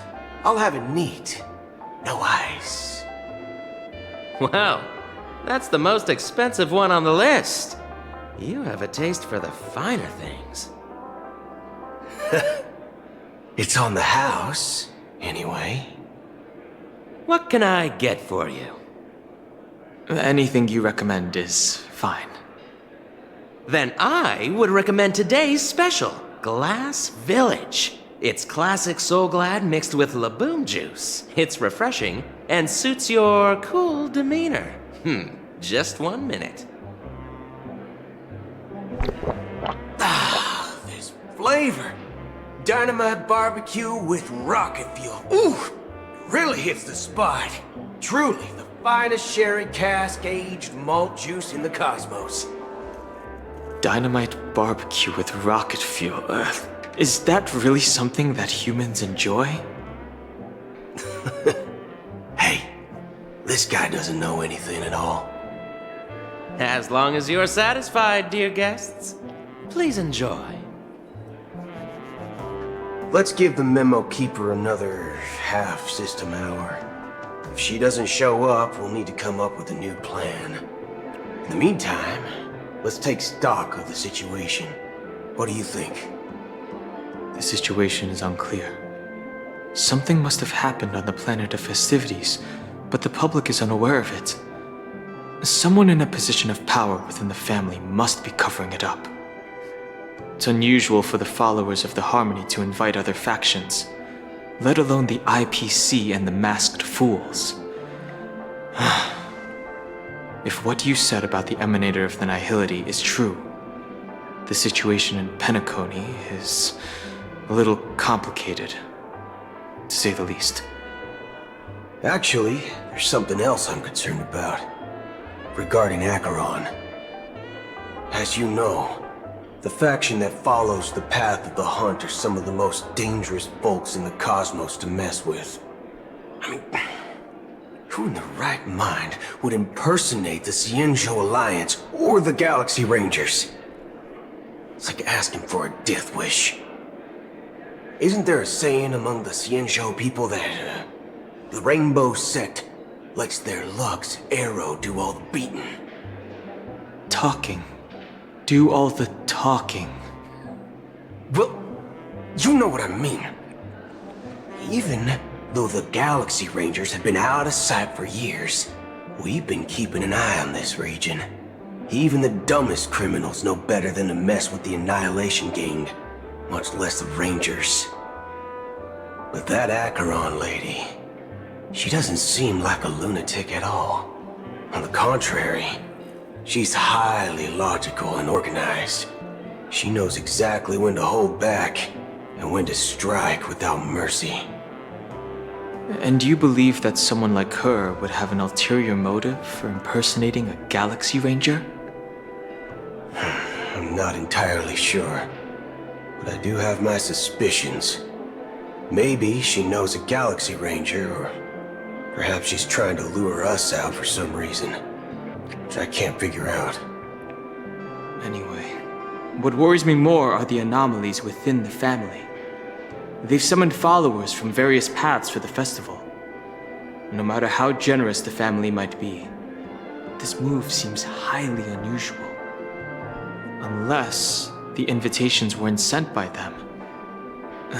If that's the case, it's even more intriguing that the family insists on organizing the Charmony Festival, despite the chaos. Maybe it's she pay the Harmony pulling the strings. You find it beyond human understanding because it wasn't arranged by humans at all. People do stupid things out of irrational impulses. They abandon their principles when self-interest is involved. They believe in things they know they shouldn't, and fudge, they even break their own rules. But Eons don't. They stick to their determined path and never turn back, even if they reach a dead end. You think Shipei's will is behind all this? It may not necessarily be Shipei, but there's definitely some higher entity involved. I know it may sound pessimistic, but if human free will were reliable, why would we even need Galaxy Rangers? It's much simpler when you boil it down to the eons and paths. Like how Lon always follows the path of the hunt, or how the Express stays true to the Trailblaze despite Akavili's disappearance. But in my opinion, Akavili's fall holds significance for the Nameless. Oh, so you're saying the Nameless now have to take responsibility for their own choices because their absolutely right leader is gone? Exactly. I believe the purpose of the journey isn't just about following a path that's always considered absolutely right. It's more about doing your best to choose the right path for yourself among countless possibilities, even with limited insight and judgment. I don't know what you've been through, but I agree that people must take responsibility for their choices, because no one else can do it for them. That's why the Galaxy Rangers need to uncover the imposter and figure out her true intentions. Just in case. I have a backup plan if the Memo Keeper doesn't show up. This is my final backup plan. I promise. You sure have a lot of cards up your sleeve. Well, going back to my old career would make things a lot easier. By the way, when you were walking around the hotel, did you happen to see any important-looking guests? What's your plan? It's simple. We just grab some hostages and use them as bargaining chips with the family. Or maybe we can even take their identities. No need for that. We'll return to the Express now. Wait. Are you getting scared? Draw your weapon. Let's make a big scene. Are you leaving, esteemed guests? Would you like to cancel that Asdana's White Oak you just ordered? Huh? Asdana's White Oak? But didn't you just say... Ha ha. Looks like you are a bit intoxicated, esteemed guests. You ordered a bottle of Asdana's White Oak just a moment ago. Looks like your Memo Keeper friend has finally arrived. Oh, right. Sorry, my memory's not the best. You know, too many modifications and all. Anyway, let me check. Well, fork me. It says Donna's White Oak, all right. And there's a note. I'll be waiting for you on the Astral Express. No mistake. That's her message to you.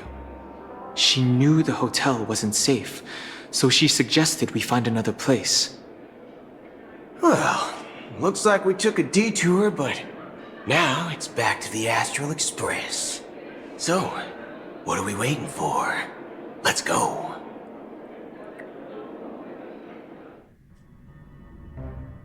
You're back? 2 guests just boarded saying they were looking for Boot Hill, so I told them to wait in the parlor car. Oh, just in time. 2 guests? She's one of them. Look, we welcome all passengers on the Astral Express, but sneaking in like that? You have no regard for etiquette. My apologies, conductor. It was an oversight on my part. I assumed you were already acquainted with the garden. Given the chaotic situation in Penacony, the Nameless are the only ones we can truly trust right now. You are the Memo Keeper. Pleased to meet you, Dan Heng. I've seen you in others' memories. And as for Boot Hill, this is our first face-to-face meeting. I hope you enjoyed that bottle of Astana's White Oak.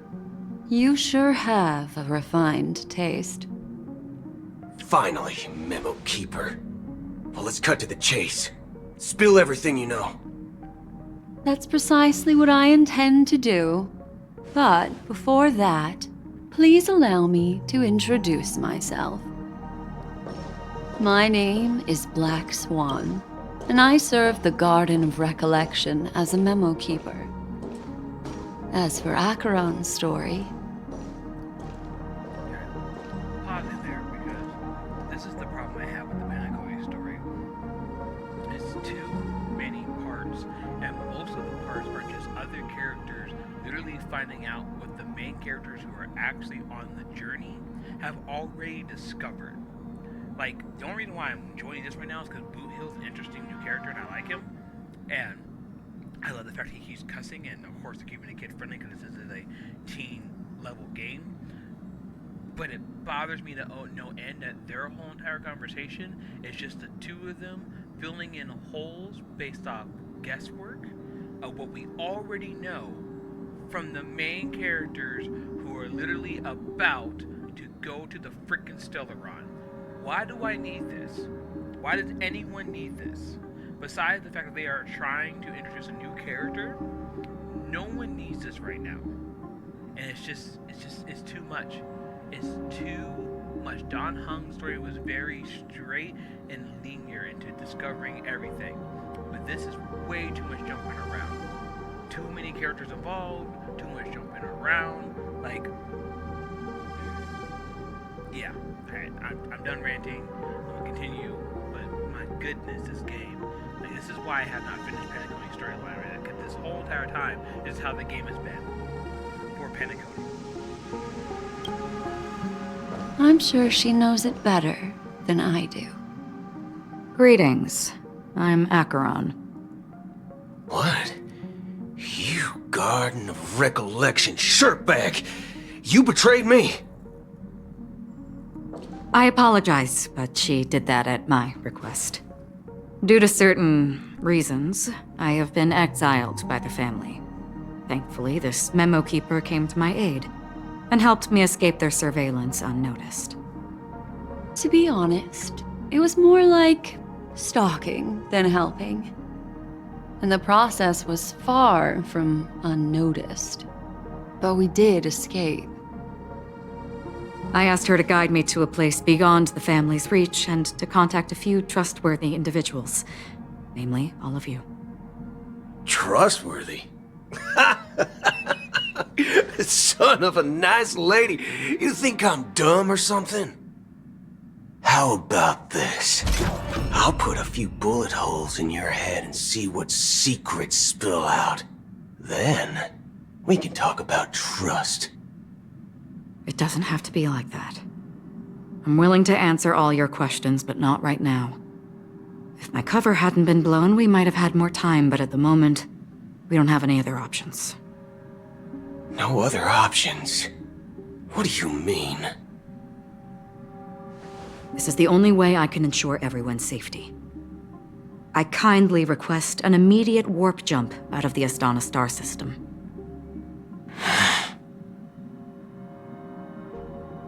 This passenger is requesting... As far as I can tell, she's not a threat, and seems to be telling the truth. I've briefly traveled with your companions and know their whereabouts, Dan Heng. Please rest assured, your nameless companions are safe, but they need our help. As for Boot Hill, you may have guessed. I've been waiting for you. Galaxy Rangers are known for their elusive nature and limited contact with each other, so this was the only way I could reach out to you. Only by doing this can I find a true Galaxy Ranger and fulfill a long-standing promise. To return his relics to their rightful owner.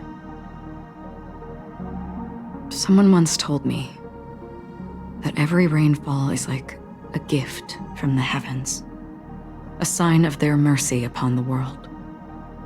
Raindrops are said to be the tears of the gods, shed in response to the sorrows of the world. Their constant pouring is a reminder that the gods haven't abandoned us yet. So, how long has this rain been going on for? I used to believe, just like you, that it would eventually stop. Years and decades passed. And in the end, such hope faded away before the rain did. What did this have anything to do with the Penacony storyline and sealing the stone? Why? I don't care. Give her her own storyline that's separate.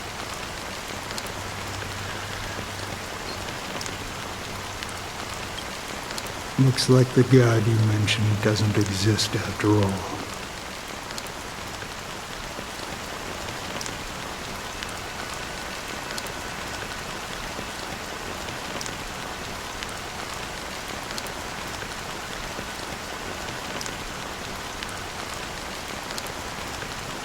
Well, let me share a story with you. Mortals who walk the paths are like sailors on a vast ocean, leaving behind a trail that creates countless ripples of possibilities. These ripples last longer than the fleeting lifetimes of humans. And for some, their presence leaves such a strong mark that it's reflected in the waves. Like those shadows on the ocean. Sin-thirsters, the obsessions of the Pathstriders, they emerge from the depths of IX, seeing themselves as masters of their own destiny, unknowingly repeating the actions of their past lives. They emerge from the nihility and head toward it, leading purposeless lives. However, these hollow phantoms, they were once my dear companions. A group of Galaxy Rangers. Are you watching over them? Watching over them? No. I'm guiding them toward transcendence. It was a brutal war. A crusade that shook the universe. The universe witnessed the fall of Zulo, the Lord Ravager, but it came at a price. A price so hefty that only those who were there still remember. The unwavering determination of the Hunt followers persists even in death. So someone must guide these lost souls to their life beyond. They were heroes in their time, and they shouldn't be reduced to mere puppets of nihility. As for me, I've suffered too many losses on that battlefield to advance any further. And that makes me the most fitting person to carry out this task. But you know, these sin thirsters, they're not who they used to be. Does this seem pointless to you? Well, some tasks have to be done, even if they are pointless.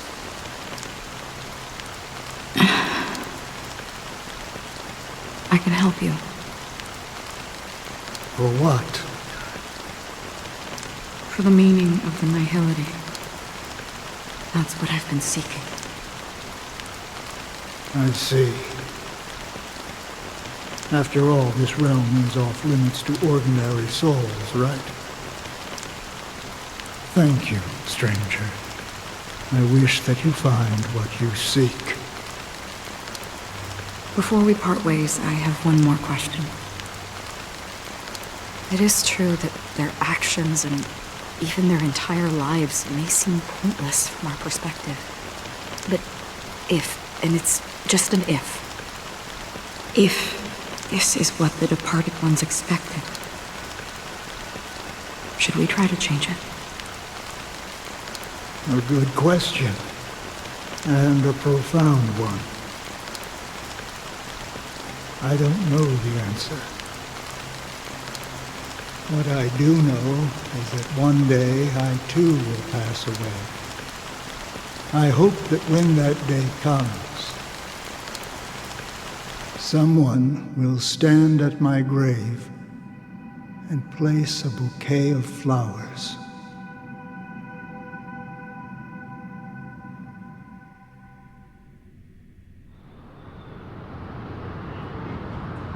When I appeared as a child, my speech, mindset, and soul reflected immaturity and innocence. As I grew into adulthood, I left behind my childlike side.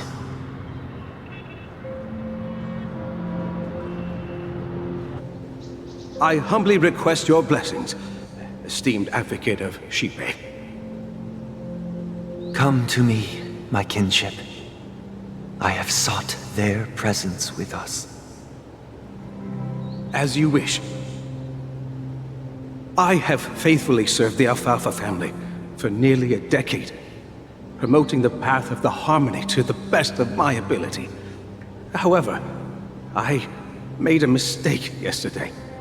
While I was preparing dinner for the family head, I accidentally dropped a prepared dish on the floor. Out of laziness, I lied and claimed that everything was ready. Although the head has dismissed me as punishment, it has been tough to sleep with the guilt still gnawing at me, as I worried that the seeds of evilness may have taken root in my soul. So, I confess to you now to seek atonement for my sins. Do you sincerely repent and vow to change your ways? Yes. Have you examined your soul and confessed all your sins? Yes. Are you willing to accept the process of atonement?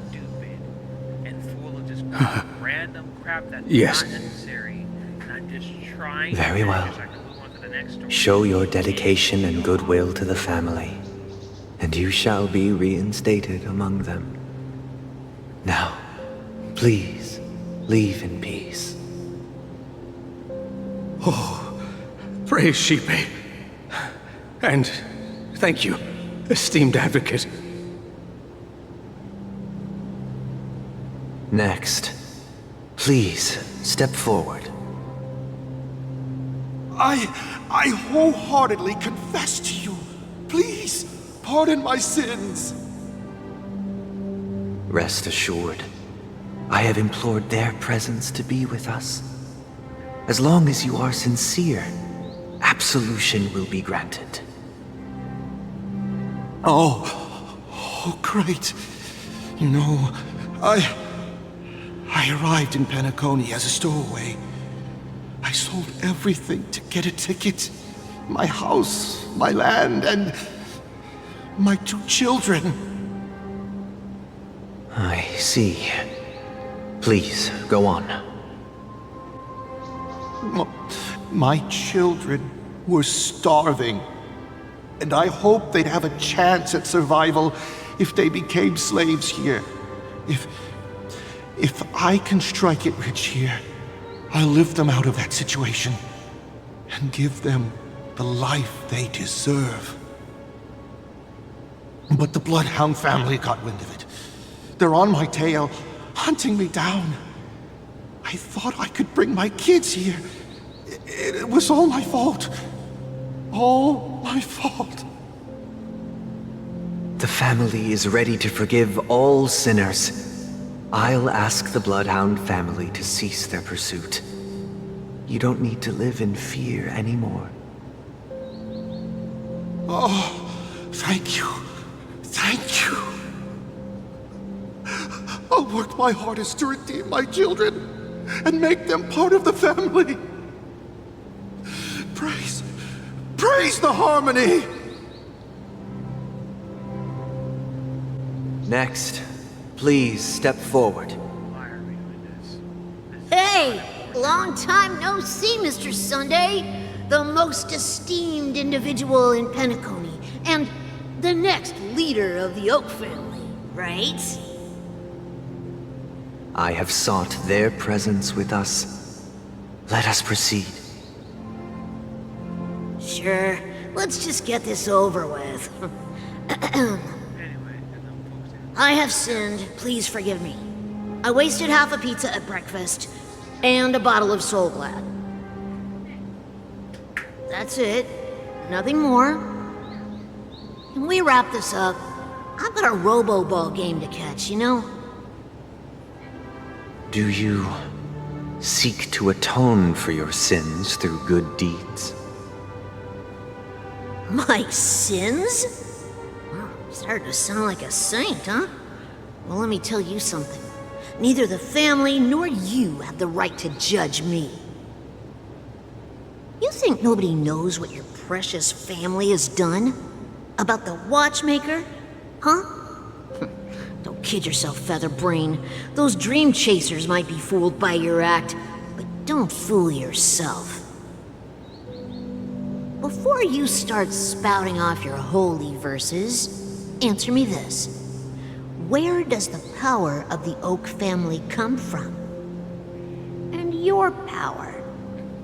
What makes you think you can sit there all high and mighty, looking down on everyone else?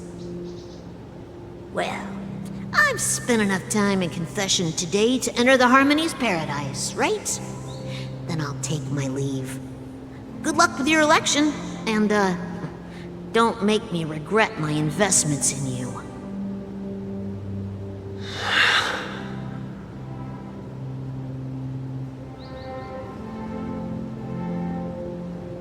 Oh, revered triple-faced soul, hear my doubts.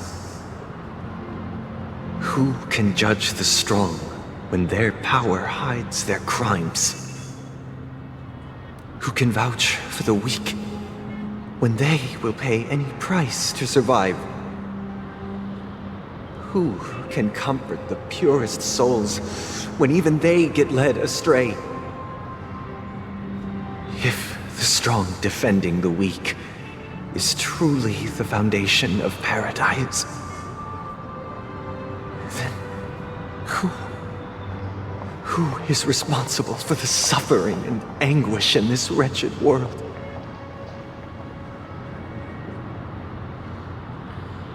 Brother?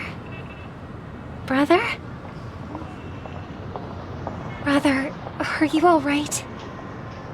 I'm fine.